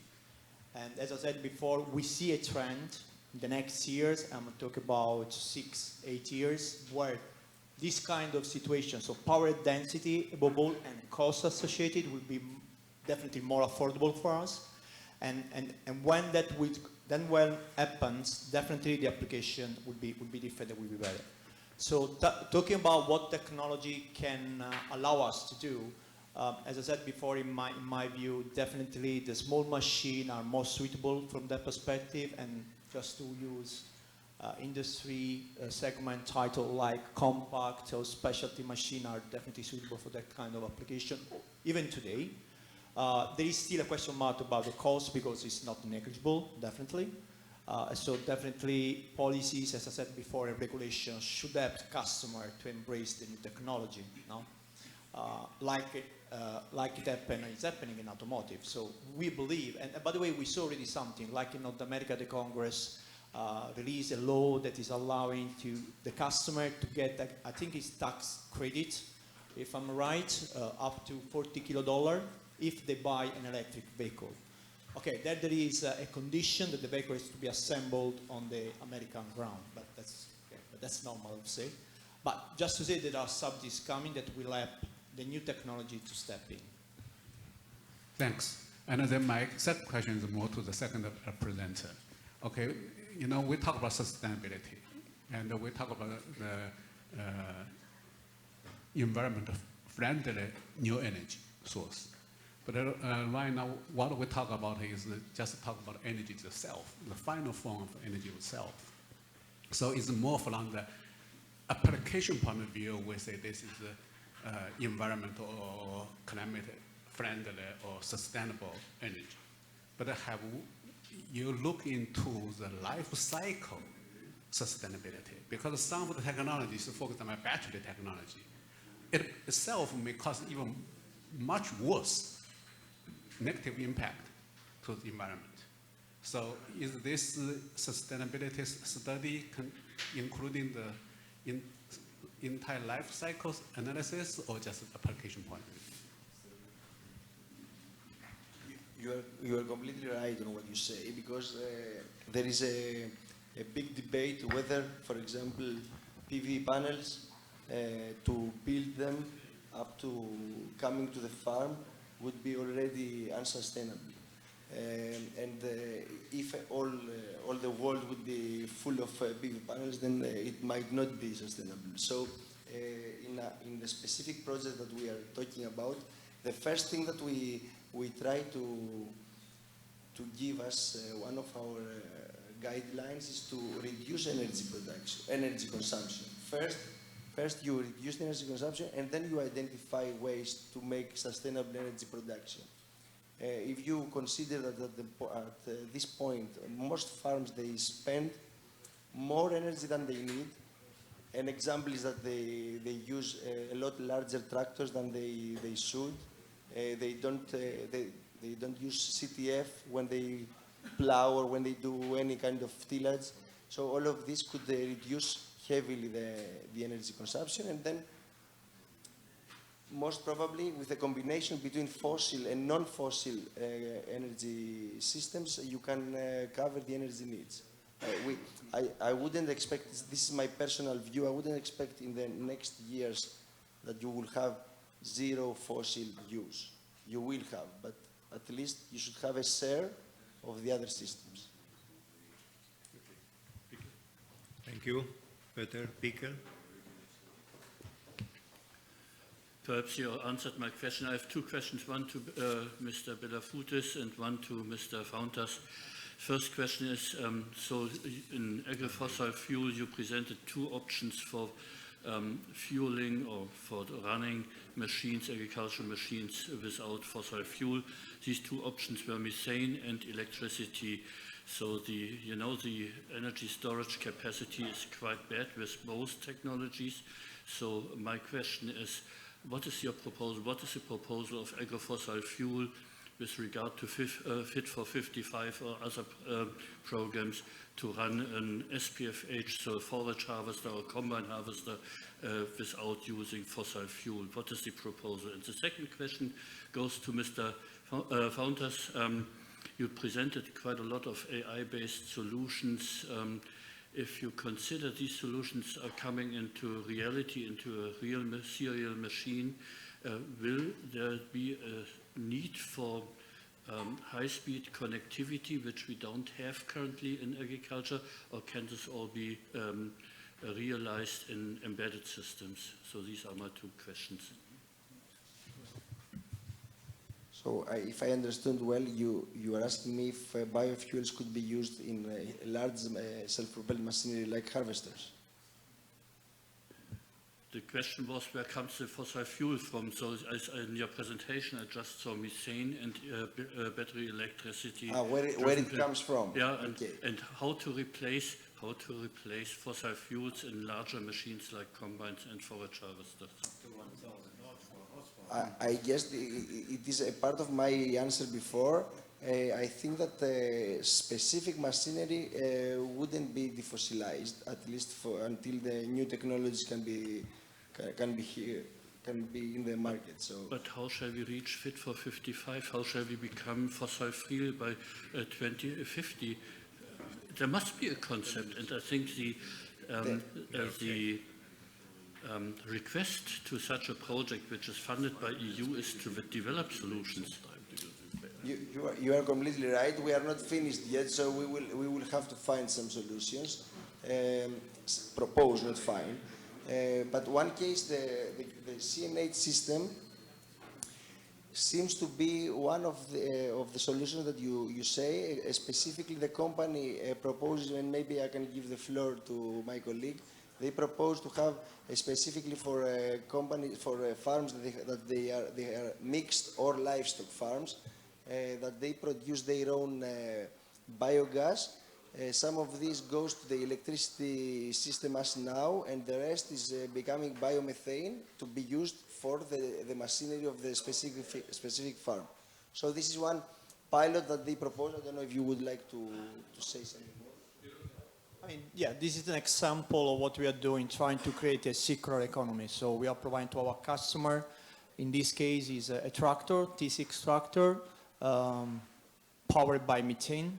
The methane is produced by the customer using biodigester, and they are feeding the biodigester using waste, food, manure, and that's a way to close the loop. And then we are creating also actually fertilizer, organic fertilizer that are far better than the chemical one from soil perspective, and that's a way to close the loop.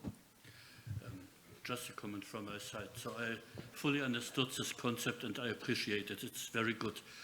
The only problem is that you have to refuel the combine every hour or something like that, and this is, I think, unacceptable. Yeah.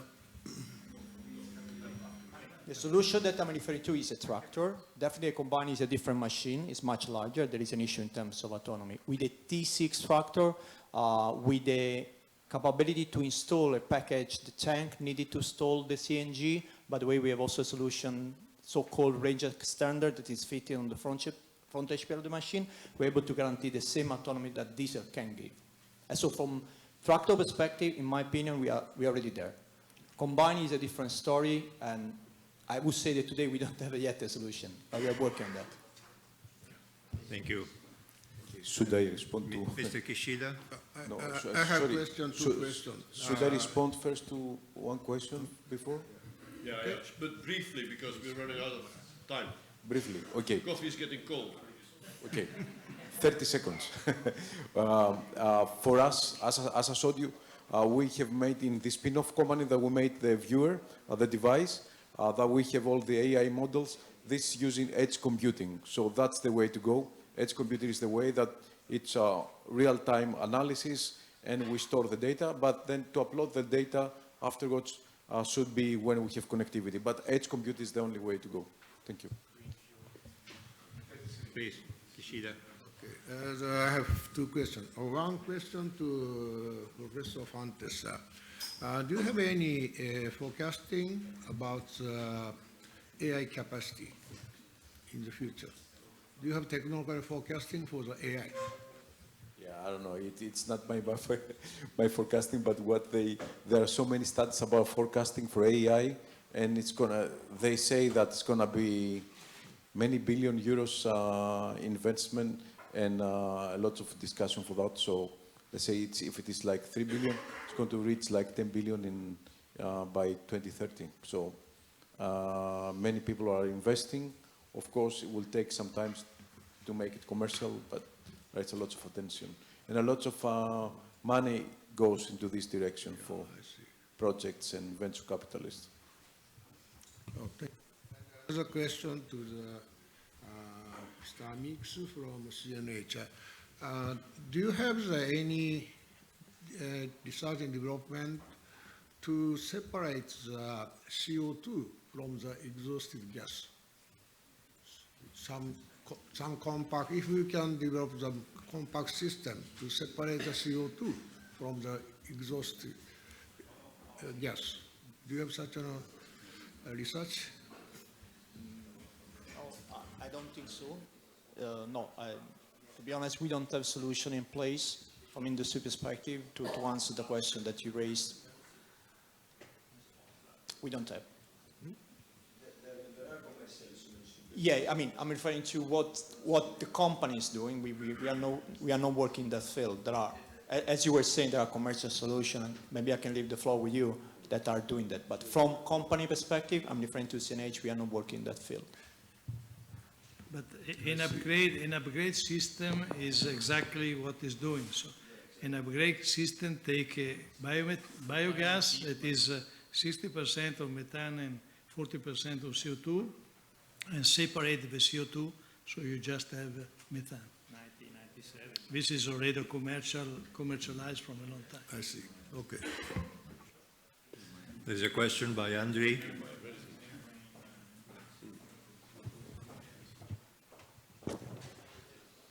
Thank you very much for this passionate presentation. As I was the reporter, I can take the knowledge of each presentation, and I have one question per speaker, but very short. The question to Spiros, do you have an idea if the artificial intelligence has the role to play in the improvement of the energy efficiency of farmer production? That's a very good comment because actually the session is about sustainability, and my presentation was a little bit out of of very much focus, so I should have made this loop. So you actually asked the core question. I think AI can help very much in optimizing operations and processes, and energy needs optimization. For example, reducing pesticides, reducing fertilization. Was also a Thanos presentation that with like precision farming using AI, we can actually reduce through better prediction. So that closes the loop. So it's indirect, let's say, benefits. Thank you very much. The next question is to Thanos. Can you develop a little bit more, please, the perspective of use of geothermal technologies, for which case we can apply it in agriculture, or it's not possible? First of all, geothermal can be of different enthalpies. So if you are close to a high enthalpy geothermal area, then you can have even full heating of a greenhouse with a heat pump. If you have low enthalpy systems, you can at least reduce the difference of water temperature between the entrance and the output. So in most cases, as in residential buildings, it can always provide the increased efficiency. So I would say that it is very helpful for both livestock and greenhouse buildings. Okay, thank you. And the last... Let's not go into long discussions. We have other two questions. Pickelmeyer. Over there. Sorry, Andrei. Benno Pichelmeier, Echo Corporation. We are in a funny situation or interesting situation, right, that we could defossilize large machinery as well with high cost and low efficiency. We know that we could have defossil fuel, liquid fuels as well available. But the current legal environment does not support that, right? Tailpipe emissions is what counts. So in that regard, one question to Mario would be, how do you see that from your company perspective towards biomethane, as well as we discussed, carry CO2, even if you have a great circular economy? Do you foresee some changes in that regard already, or is that more the focus on a general sustainability opportunity you see here? And one comment just to add, I mean, if the cost of the systems is the big issue, and if we would try to make a theory of a calculation of similar CO2 avoidance cost, and we see penalties in automotive and trucking, we easily come up to 10, 20 or 30K penalty per machine. And that would offer, of course, opportunities to spend that money better than in penalties, even if batteries, hydrogen solutions, whatever it is, come at a high cost. So that may also be a scenario of the future. Yeah, definitely. That's a scenario of the future. And when I said before that we cannot act alone, I was referring to the opportunity to open floor with the institutional stakeholders, because you need to work on policies and regulation to make that happen.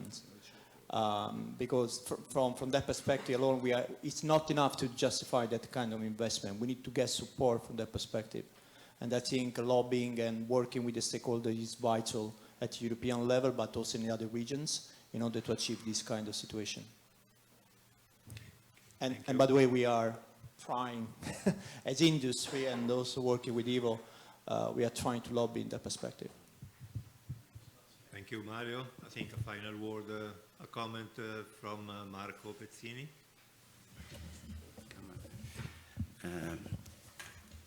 Well, it's not for sure a comment, because I would never dare to make comments on such a assembly or expert. No, it's just a contribution.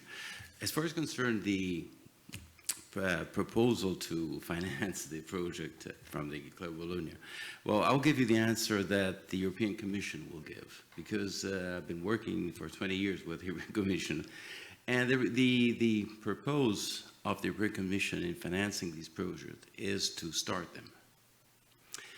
them and to implement them on the society.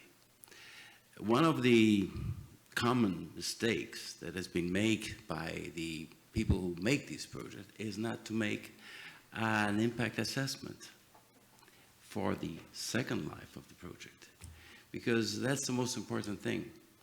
Find somebody who will implement in the society the results of the project. That means go to the private sector, that means go to the companies, that means go to the banks, financing system, etc. This is one of the, and this will be probably the answer that the Commission will give you.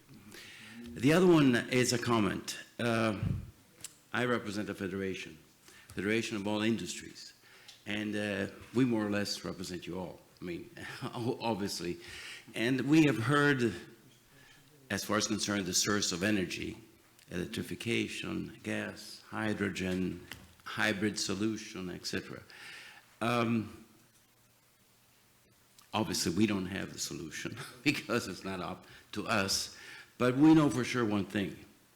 If you leave to somebody else, and I'm thinking about, for example, what is the orientation of the European community right now, if you leave to somebody else to take the decision, somebody will find himself in trouble for the future. This is just an advice from our side. So I think in this case, as far as concerned the source of energy, cooperation among the biggest will be the key of the solution. That's all. Okay.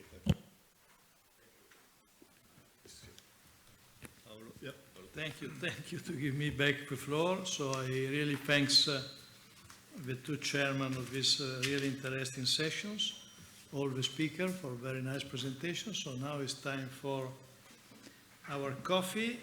As always, I have to push you again, and please try to make your coffee break as short as possible. So we try to be back here again in no more than 15 minutes. Okay? No more than 15 minutes. Thank you very much.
both really of high interest, so please, I think is really Vi needed annoio fino alla morte.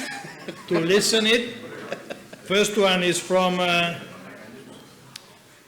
Marco Pezzini about Russia-Ukraine conflict impacts on international agricultural markets.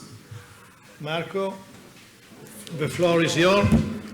Thank you, Paolo. I don't have any slides, so you just have to listen and not watch anything.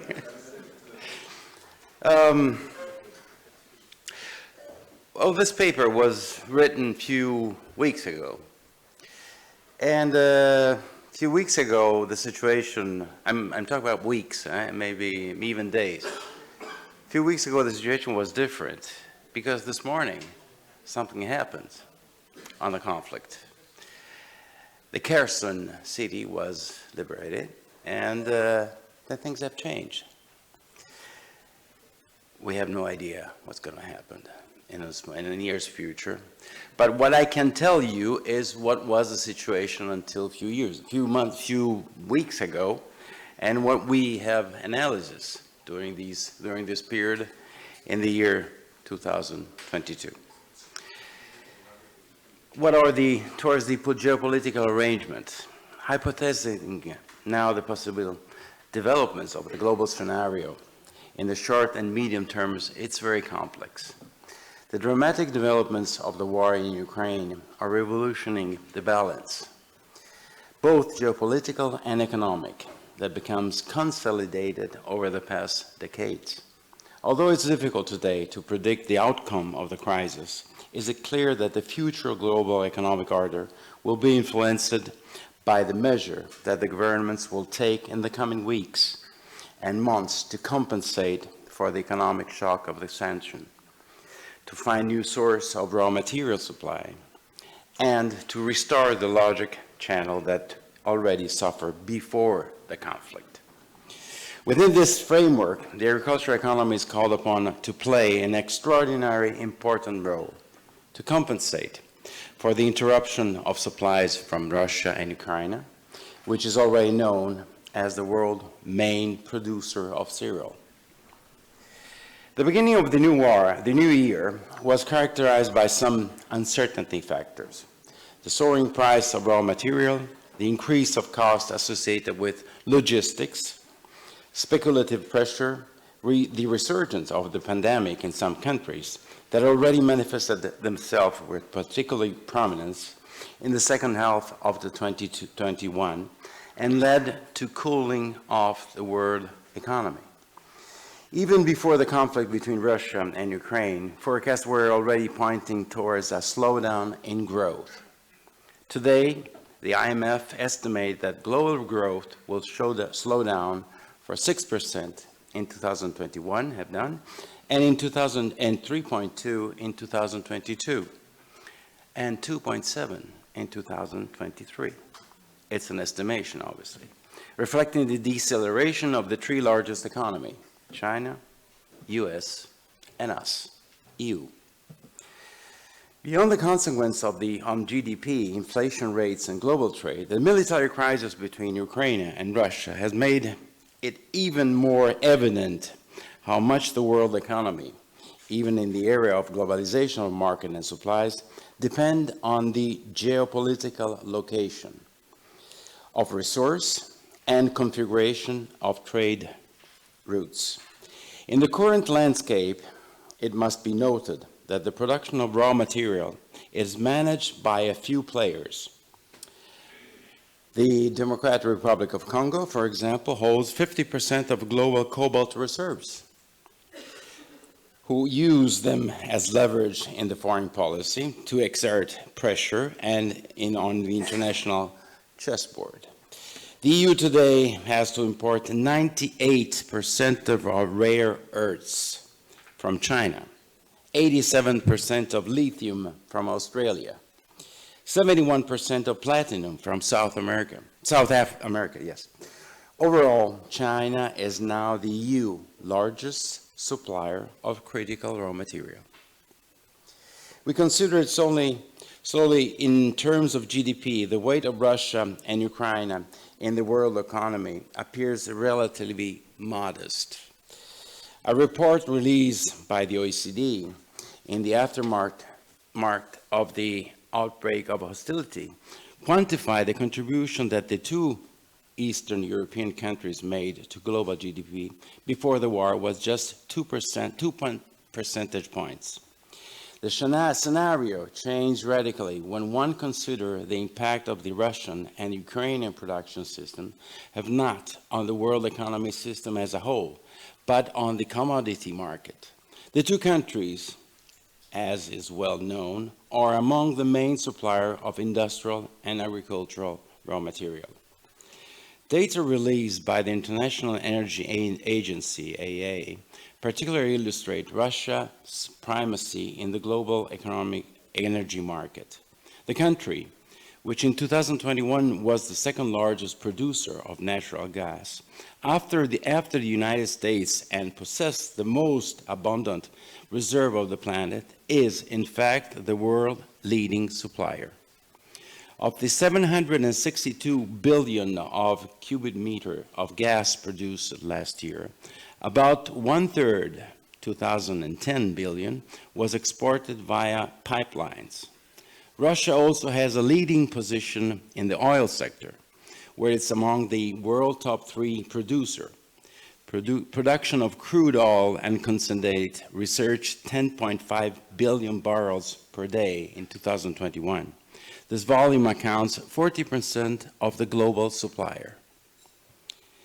Also in the industrial raw material sector is one of the top supplier of palladium, 40% of the world total, used for the production of catalytic converters, and nickel as metal that is used for the production of steel, but also for the manufacture of batteries. The country, together with Ukraine, is also an important producer of noble gas, such as argon and neon, two components of great importance for the semiconductor industry. Besides the market for industrial raw material, the two Eastern countries, European countries, are of strategic importance for production and supply for foodstuff, as documented in the report published by FAO on the 11th of March, 2 weeks after the start of the conflict. The Russian and the Ukrainian agricultural system are specialized, above all, in cereal crop, a market in which they are known to be leaders. Russia is the world leading exporter of them, while Ukraine is the 5th. Together, they account 90% of the world barrel production, 40% of wheat, 4% of maize, and contributes more than 1/3 of global cereal export. Russia and Ukraine are also leaders in rapeseed, of which they are main supplier, and more generally in vegetable oils, providing more than half of the world sunflower's oil need. Russia also plays a strategic role in the supply of fertilizer, of which is the most larger producer. For some European and Asian countries, half of the demand for fertilizer is met by Russia supplier. According to a report published on 16 March by the company Pricepedia, a significant share of the European supplier of aluminium, 5.5% of total requirement, copper, 5.8%, and nickel, 5.1%, is supplied by the Russian Federation. Imports from the Federation also play a significant role in the steel sector, where together with Ukraine, they cover 7% of the European need. But it's the energy sector that the European Union depends on Russia, is particularly strong. The Confindustria Studies Office estimates that 36% of all natural gas imported into Europe for heating and power generation comes from the Russian territory. The sharp rise in commodities price recorded in 2021 and the first months of 2022, before the military conflict in Ukraine, stem for a set of causes, mainly cyclical in nature. The cut in oil production decided by the OPEC countries generated a strong imbalance between supply and demand, while pandemic outbreaks and extreme weather events caused shortage of some agricultural commodities, palm oil, maize, soya. Finally, economic factors include the disruption of supply chains and the blockage of the Suez Channel, which led to an increase of logistic costs, but also the ecological transition itself, which caused an increase in demand for raw material used for green technologies. In addition to the cycle factors, there were speculative mechanisms. Thus, the energy commodity price index was already growing strongly before the invasion of Ukraine. In December 2021, 90% compared to January and 1,050% compared to April 2020. In Italy, the record levels reach, as far as concerns electricity, in Italy, the record level reached by the cost of natural gas in the days immediately following the outbreak of the conflict influenced the development of the PUN, the price of electricity, which, as Pricepedia indicates on 8th of March, with a record of €588 per megawatt hour. Between spring 2020 and spring 2022, the price of energy went through a phase of strong increase. This phase was much more intense in length on the European market due to the gas war pitting Russia against the EU. Subsequently, first in the US and then in the EU, a phase of falling energy price began. This phase will continue for the foreseeable future. However, we should not expect energy price level close to the characterized of the first 20 years of the century. It will be years before there is a return to a gas market situation in Europe where a new equilibrium has been achieved through a significant reduction in gas consumption and a complete substitution of gas from Russia resources. In parallel, in the increase of energy prices, the exit of the most intense phase of the pandemic led to a strong increase in metal price, supported by both accelerating demand and rising costs. Non-ferrous metal roughly repeat the same dynamics as energy prices. They are linked to these both by the contamination of expectation between the different financial markets and by the effect of the expected energy transition that will support the demand of non-ferrous metal. Moreover, the non-ferrous metal industry is among the most energy-intensive industry, creating a further link between energy price and non-ferrous metal prices via production cost.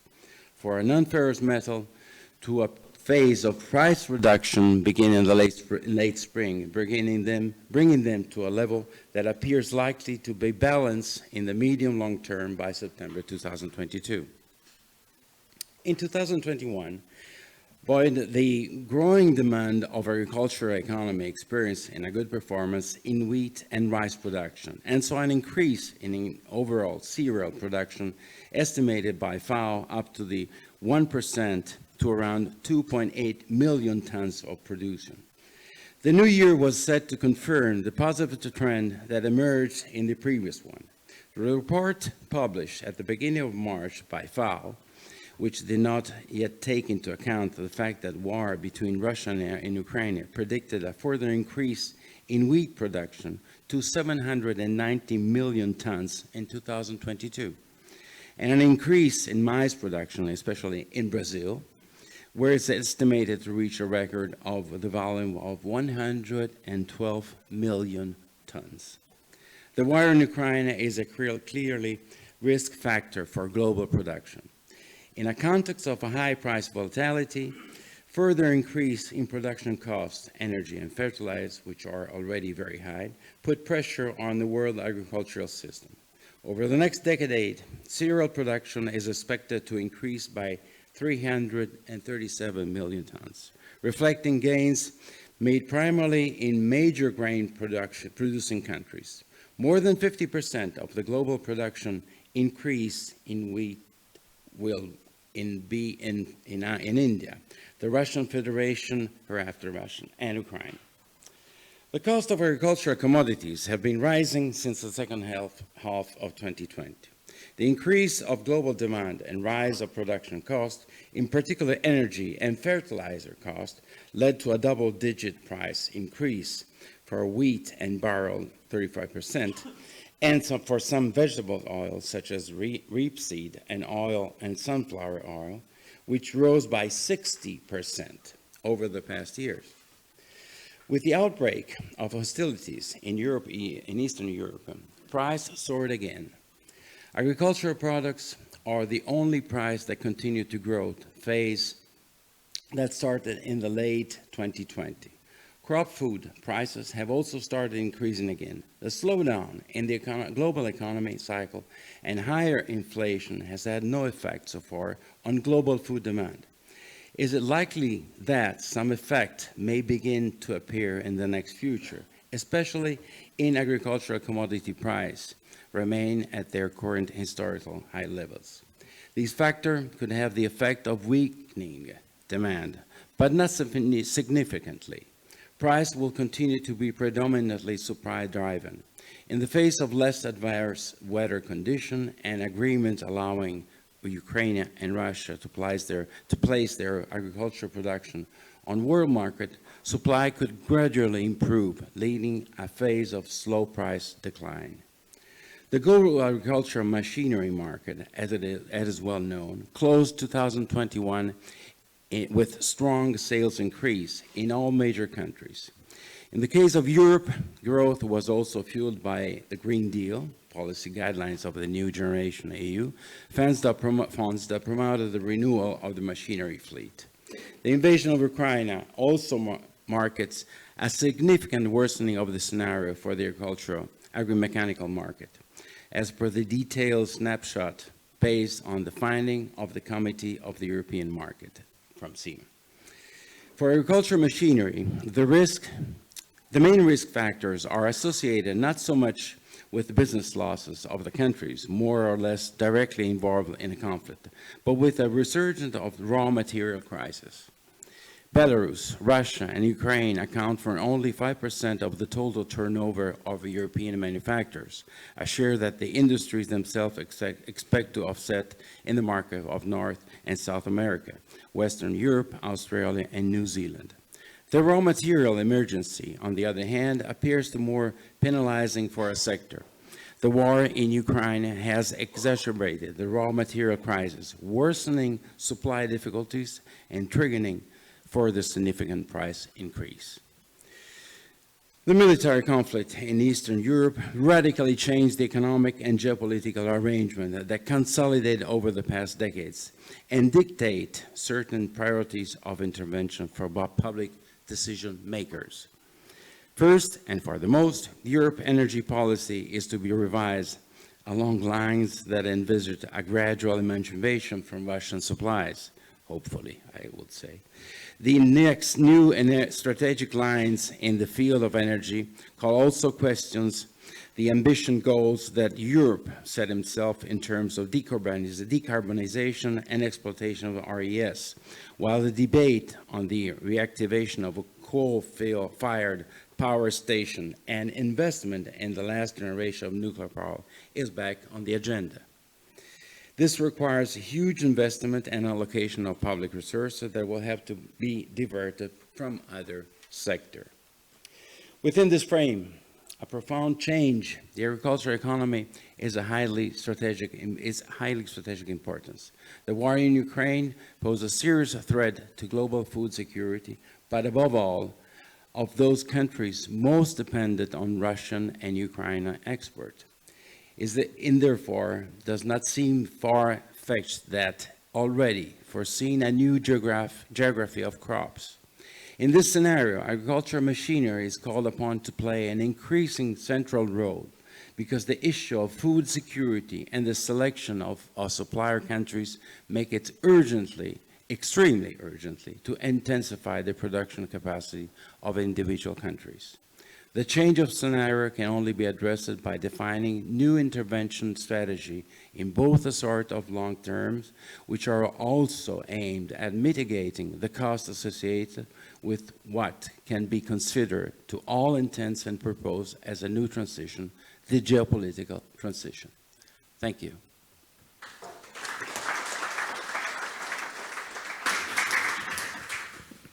Thank you very much, Marco. I want to mention that both this paper that has been presented by Marco and the following presentation that now I'm going to introduce that will be presented by Alida will be, I think, thanks to the really very high performance of our General Secretary, be available in the website in about 2 hours or 3 hours. So you can... 4 hours. 4 hours, okay, 4 hours. So thank you very much again. So I introduce now Alida Belandi from Guarani Industry that is present his speech about Brazil in a circular bioeconomy scenario. Thank you, Alida. Thanks to be here. And thanks for your presentation. Good afternoon, and thank you very much for coming to listen to a Brazilian person in this forum. I would like, first of all, to thank Professor for the kind invitation for joining you, distinguished gentlemen and ladies of the Club of the Bologna. And I also want to apologize myself because we are involved right now in 2 international meetings. And Club de Bologna is one, and EIMA. The second one is starting tomorrow in Portugal, is the 9th International Forest Fire Conference in Coimbra. And also in the Conference on Climate Change, the 27 in Egypt, Sharm el-Sheikh, where I'm going to fly tomorrow. So I apologize for not being here this morning with you. Okay. Well, this is my curriculum, but I think what is important here, I am representing the Brazilian sector of capital goods. I'm responsible for the strategic planning of this association that combines 8,000 companies of 43 sectors of Brazil. Wood processing machinery, food processing machinery, agricultural machinery, and others. I'm also a member of different associations in Brazil and the Council of the Brazilian-Mexico Business Center, also Argentinian, Italian, and the Latin American Council. Okay. Many hats, lots of work.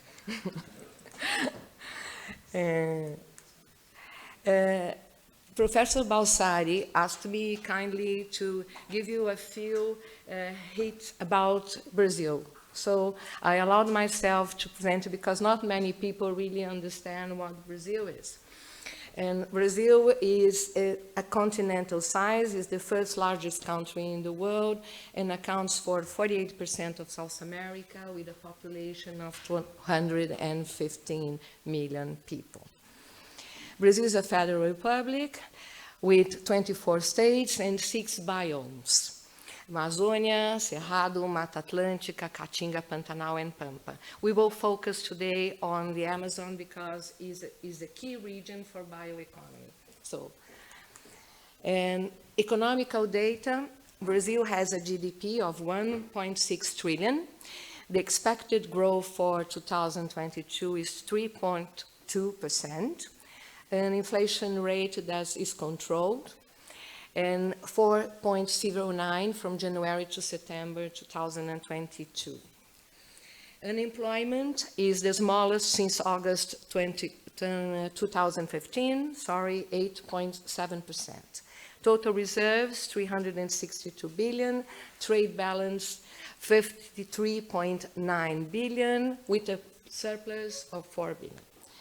Trade balance and investments are connected, as you know, and from January to September, we received 70 billion of investment from different countries, and as a matter of curiosity, from Italy, 53 billion euros. We have 968 companies, Italian companies established in Brazil, such as Stellantis Group. We have also TIM, and we have Enel, Leonardo of helicopters, and many others. 650 Japanese companies established in Brazil, and more American and German, the fourth most important investors. And then Mexico comes next. And it also, pardon? He said not so bad. Not so bad, yes. But we have other issues that I'm not going to mention today. Economical data, Brazil is the 10th economy of the world, and we had many positive changes in the last 4 years. That's why you will see two characters underneath. One is the president of the Inter-American Bank in the Brazil Investment Forum, that if you wish to connect, we will provide you the data for that. And the second one is the president of the Italian Chamber of Commerce in São Paulo, Graziano Messana, that he considers this to be the golden moment for Brazil. Maybe very optimistic right now after the political issues. Bioeconomy. I think many of you understand very well the concept of bioeconomy, but if I may say so, is intimately connected to sustainability issues. And according to OECD, bioeconomy is already moving in the world 2 trillion euros and generates 22 million jobs. In Brazil, it already moves $300 billion per year, that represents 13.8% of the GDP. And Embrapa, which happens to be the Embrapa of industry in Brazil, I think you all know Embrapa, it's a very important agricultural research institution. And I have here a colleague, Professor Evandro Mantovani, that is here. Embrapa has supported 339 projects of industrial research and development issues within the bioeconomy context and benefiting 341 companies. So this is increasing very rapidly. And I must say that the German government is supporting a lot of projects in Brazil at Green Hill. Modern biotechnology enables the creation of many products and processes that fit into the bioeconomy, such as renewable energies, functional and biofortified food, biopolymers, bionutrients, and pesticides, medicines, and cosmetics. The Brazilian Association of Bioinnovation, if you are interested in contacting them, we have very good relations, estimates that Brazil has the potential to add 53 billion to its GDP per year with the green and now the blue economies. That is not included there. And when it refers to agribusiness, in the agribusiness context, we must say that bioeconomy is the natural evolution of agriculture. There is a very interesting paper by Luis Fernando Ferreira on that. And the third stage also for agriculture. The first one, as you all knew, was expansion. The second one, the increase in productivity and competitiveness. Now, the key word is sustainability. And the strategy to profit from economically from other areas where the agribusiness is obliged to preserve is to generate carbon credits, biodiversity credits, and other kind of research. Just to give you an idea, between 2020 and 2021, 293 new startups were created to deal with future food. Then we have to go very quickly to environmental issues. The focus, as I mentioned before, will be on the Amazon region. also not very known for many people, because there are many misinformation, as we could see in the international newspapers. And the population of the Amazon is 30 million people, and you imagine it occupies 5.2 million square kilometers of Brazil. So it's a very small population. And the total legal, protected and preserved areas of this region in Brazil is 277.3 million hectares, equivalent of 2/3 of our territory. The region is a mistake there. And there are still about 83.8 million hectares that can be occupied. It's important also for you that are scientists that 3 satellites provide reliable information covering on real time the Amazon rainforest. Landsat 8 with NASA. They are a close collaborator of Embrapa in the Georeference Center in the state of São Paulo. Sentinel-2 from the European Union and Cybers 4, INPE from Brazil. The TER. They have a real-time deforestation detection system since 2004.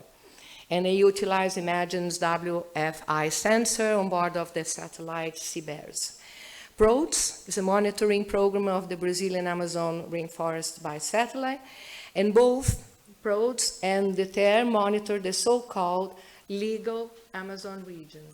I have to explain to you the difference between legal Amazon and the biomes. The legal Amazon, as I mentioned before, is 5.2 million square kilometers, which is 61% of the Brazilian territory, with 21 million inhabitants, the legal. The biomes, 30 million, with the biomes. 800,000 indigenous people of 305 different tribes still live in the Amazon, and they speak 274 languages.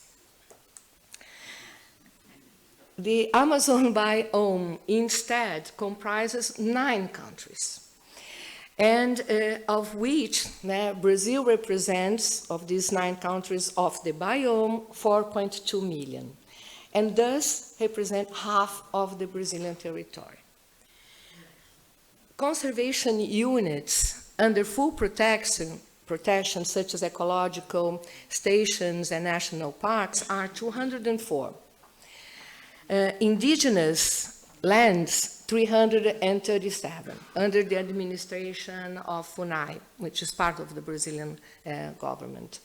And military area with registered national forests is 0.7 million. So this means, in total, that for 534 protected areas, totaling 185.7 million hectares, as you can see in the map. So inside this area, we can fit 15 European Union countries inside this area. So it's not very easy to monitor it. Yes. And another misconcept is that the Amazon is the lung of the world. As a matter of fact, it's not the lung, because the emissions are equivalent to the absorption, the capturing of CO2. So what is very important to understand, and this, the Amazon is mostly a climate regulator. The Amazon rainforest is related to a phenomenon called flying rivers that are essential for the climate, not only in South America, but in other Brazilian regions. We have lost, in the last 3 years, $50 billion in agricultural production because of droughts or floods. So, flying rivers are large steam layers. In the Amazon region, we may call it a rain factory that flow over great distance of our continent like a big river, up to 3 kilometers high water steam columns. And one of our most known scientists, Carlos Nobre, I like very much this statement because it's a very precise one. The Amazon region does not alter the oxygen balance. As a matter of fact, it removes up to 2 billion tons of CO2 from the atmosphere and returns about 1.5 billion tons of oxygen. On the other side, apart being a climate regulator, which is a very important asset, the Amazon is very rich in biodiversity. In fact, we may say that it's a live lab with countless plants, insects, animals that we call biological wealth. And that's why there's many people interested in this region. Herbal medicines, for you to have an idea, already represent in the global market $22 billion. In Brazil, only 400 million. And you will see the examples later on. Phytopharmaceuticals, the market represents 345 billion per year, and good examples are BioAmazon and Extracta, two companies that are doing a very good job in this field. And cosmetics, it represents 140 billion per year, and Brazil exports 70 billion of these goods. If we have to summarize, the Amazon is a provider of nature-based solutions. Moreover, it represents 1/5 of the planet potable water reserve, accounting for 45% of all groundwater in the region. But besides, it's very rich in minerals. Brazil is the first niobium producer in the world, reserve, the second of graphene, and the third of bauxite, apart from other minerals like iron ore.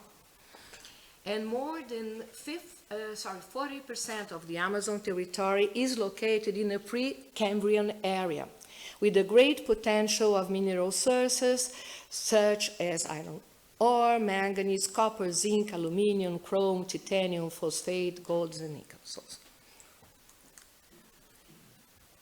Obviously, all this gives very good opportunities, because we have to think that the value of the forest is to preserve it as it is and not exploring it 100%. And there are many opportunities going on, like sustainable tourism, and bioeconomy is the second largest provider of economical income at the moment. And these are good examples of companies that are in the Amazon. The first one makes these natural fibers bags for coffee, and the second one cosmetics. And also, this particularly is our company in Brazil, but we have trained the first indigenous fire brigades in the Xingu National Park.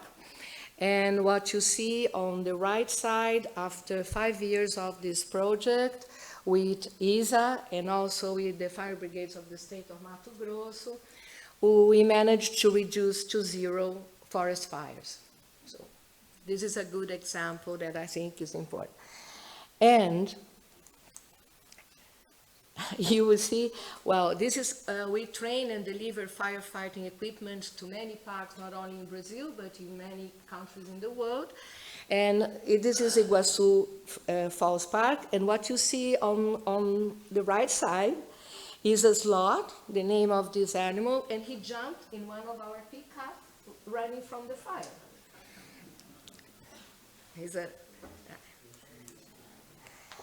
Government actions that are very important to preserve the richness that we have mentioned before. CAR is an identification and registration of local property farms. Portal Amazônia for immigration control. For you to have an idea, 4 million Venezuelan people cross our borders in the last 3 years. And we also had Haitians and from other countries. And we have to organize, and the Army has been great in this sense to accommodate all these people. And project Connect Amazonia with an Italian company team made an agreement with Elon Musk from SpaceX, and they will connect the whole Amazon region in the next 3 years. Well, we move to Brazilian agriculture to give you an idea, some key figures. The total Brazilian GDP you have seen before, agriculture represents 33% of the total Brazilian GDP, $530 billion. Jobs in agriculture, 20 million, which happens to be 20% of the total labor force. And in Brazilian total exports is 280 billion. Agriculture exports represents 160 billion, 57%, right? Main exports, soybean, sugar, meat, soybean meat, and chicken and cellulose fibers. Perspectives.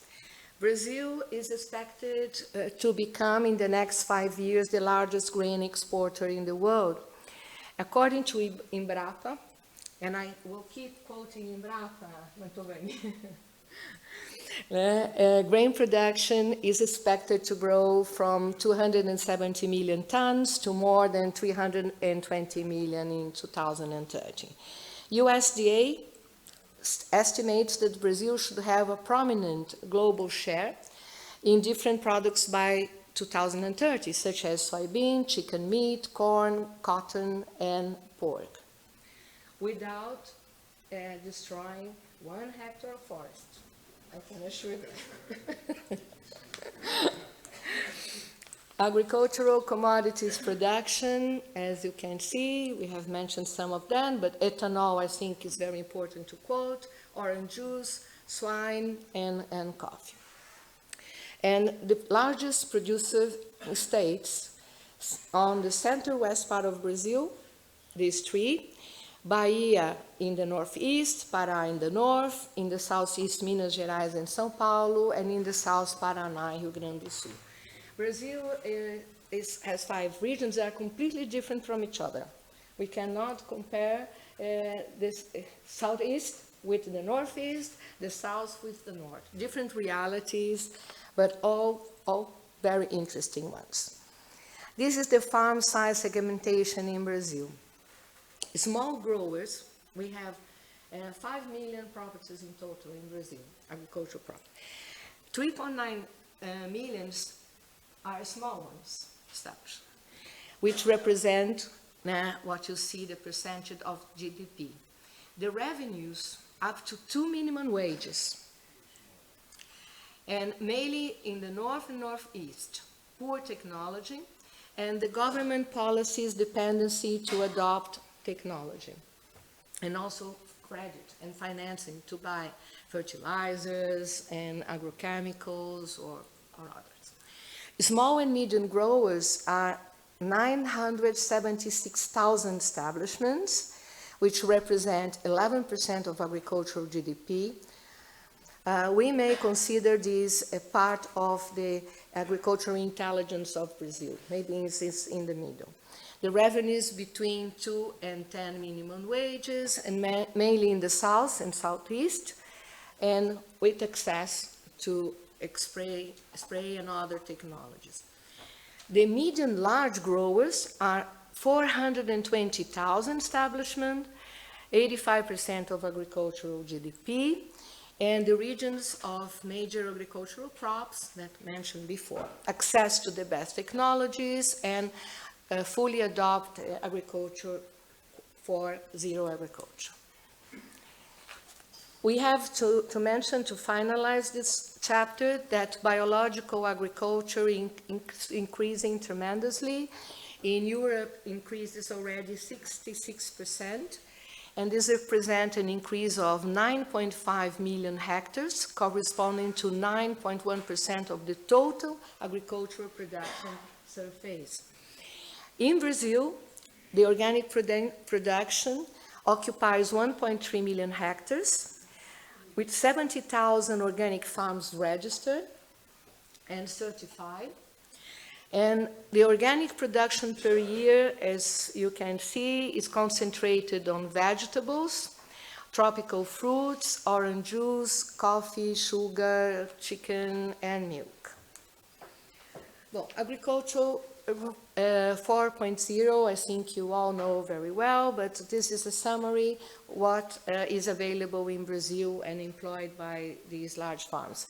Autonomous tractors that do not require drivers, okay. Automated irrigation system, remote sensing use in monitoring equipment that takes care of plant health, and biometric recognition in livestock management, sensors in automated harvesting of lettuce, carrots to ensure optimal soil moisture, or in the selection of fruits that are ripe enough for harvesting, and drones to identify spraying needs. Robots, programs to remove certain types of weeds, making decisions about which herbicides, pesticides, fertilizers, you are all familiar with that. Smartphones enabling tracking of weather patterns, inventory of equipment and supplies, personnel management, control of precision agricultural equipment, etc. Trends, to finalize. We mentioned bioeconomy before, but the circular bioeconomy is having a very great development in Brazil as far as recycling and upcycling issues. And I think you are familiar, who happens to work with multinational companies producing agrochemicals, that we have a very good program to recycle the packaging of the agrochemicals, almost 98%. Sustainable production, both agricultural and industrial. There is a mistake, it's no tillage, it's not climate. There's no tillage in the Savannah region. This was part of the Embrapa also research. And this was taken, transplanted to the African countries through FAO, and Joseph Kingsley is here that knows a lot about it. Yeah?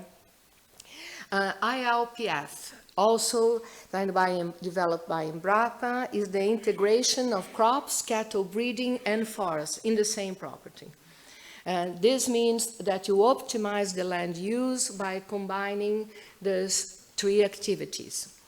Organic agriculture that grows 20% per year, saving land technologies to produce more with less space. Just to give you an idea of this, from 1997 to 2020, coffee production in Brazil increased 3 times, with a 20% reduction of the cultivated area. That means productivity and technology applied. Biofuels, ethanol from sugarcane and maize, already in the 2nd generation. And now there is a very important research on green hydrogen. And the latest research products, bio raw materials. I would like to tell you that responsible companies in Brazil, we think that to be sustainable, we have to be 360 degrees.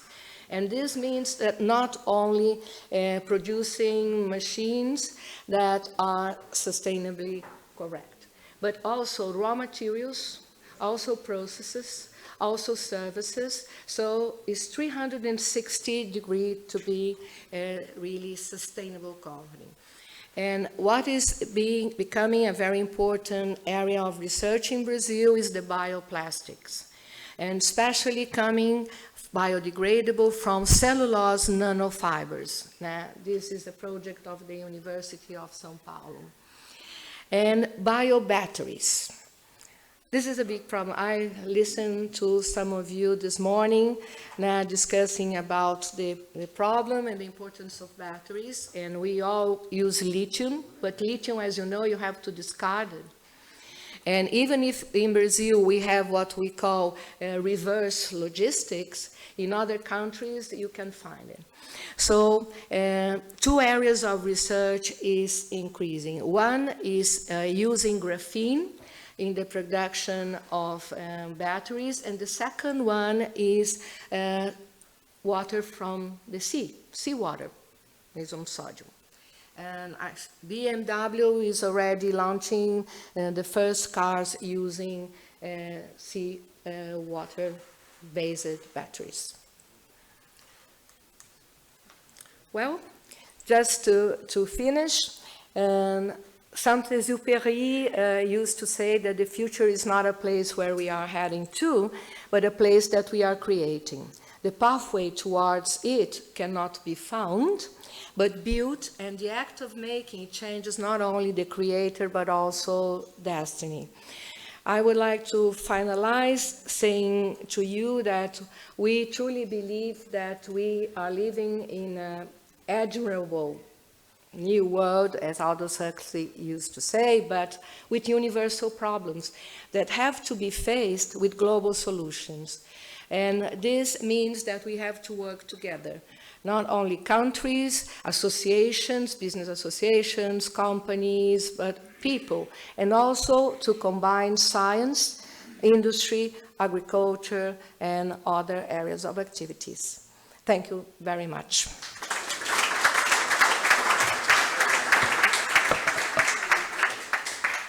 Thank you very much, Alina, for this really omnicomprehensive presentation about Brazil, considering economy, considering surface, considering agriculture, considering the trend. And thanks also for the last slide, where I very well remember your company, where I was fortunate to be probably already more than 10 years ago. And you have seen a lot of green outside. It was really a fantastic company where they really consider all the aspects of the productions, consider also who make the production, so a lot of respect and facility for the employed people. So thanks again for this. So I would like now to open the discussion. Ettore and John. So Ettore, please start. Thank you. Alida, one question. Why all the European and Italian newspapers speak all the days about the forestry destruction in Amazon? Mm-hmm. You are contradicting this. Yes. Can you explain? Thank you. I think there are two reasons. There are lots of interests in the Amazon region. And this is part of the question. The second one is lack of information, because the international press is not acquainted with the reality that can be certified by the satellites that I mentioned to you before, that are reliable sources of providing information. And I must say to you that except for Germany in one sense, because they are very close now to Brazil on the bioeconomy issues that I mentioned before, but France especially is against Brazil in this sense. We are competitors in the agricultural production, maybe it's part of the problem.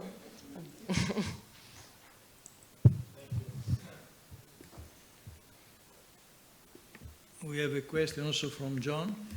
Not a question, but a comment. And thank you very much for this.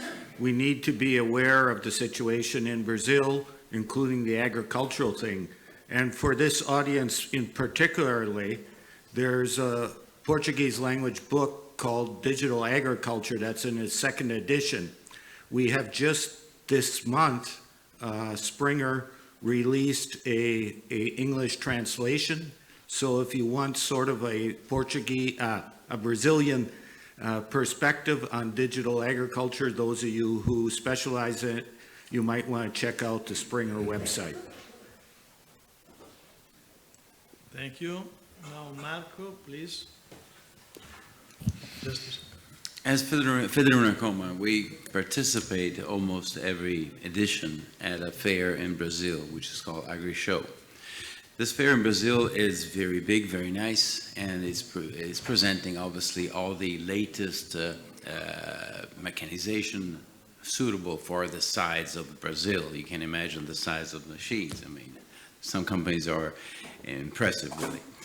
One of the years and years ago, about 10 or 15 years ago, I went to Brazil to participate at this fair. And one of the first things that I had in mind was the fact that Brazil is destroying his own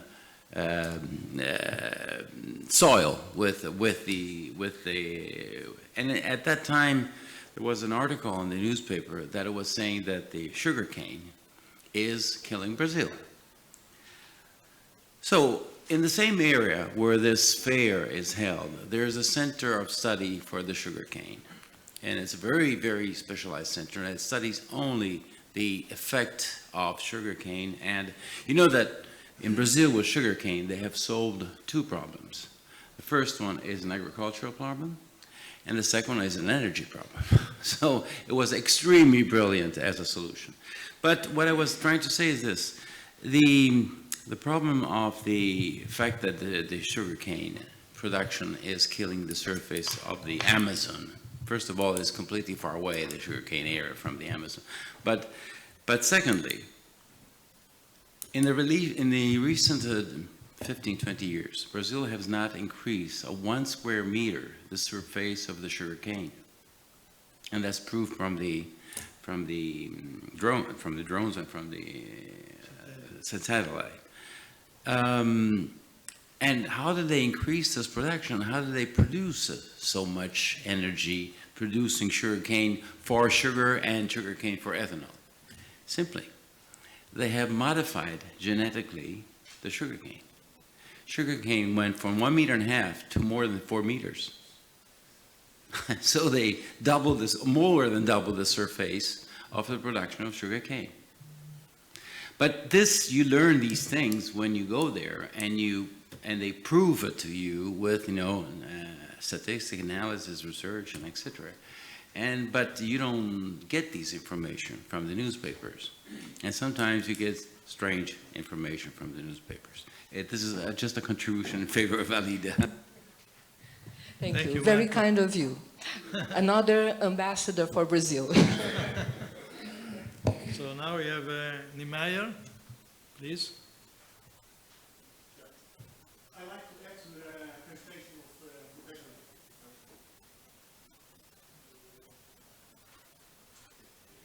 I'd like to add to the presentation of Professor Pezzini that I'm not a professor.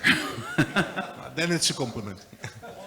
About the presentation Ukraine, Russia, that the business for the industry is not completely dead.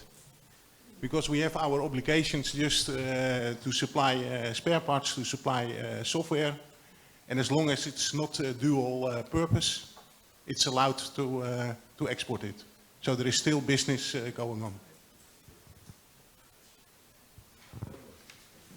True, I agree with you. The limitation being put by the European community are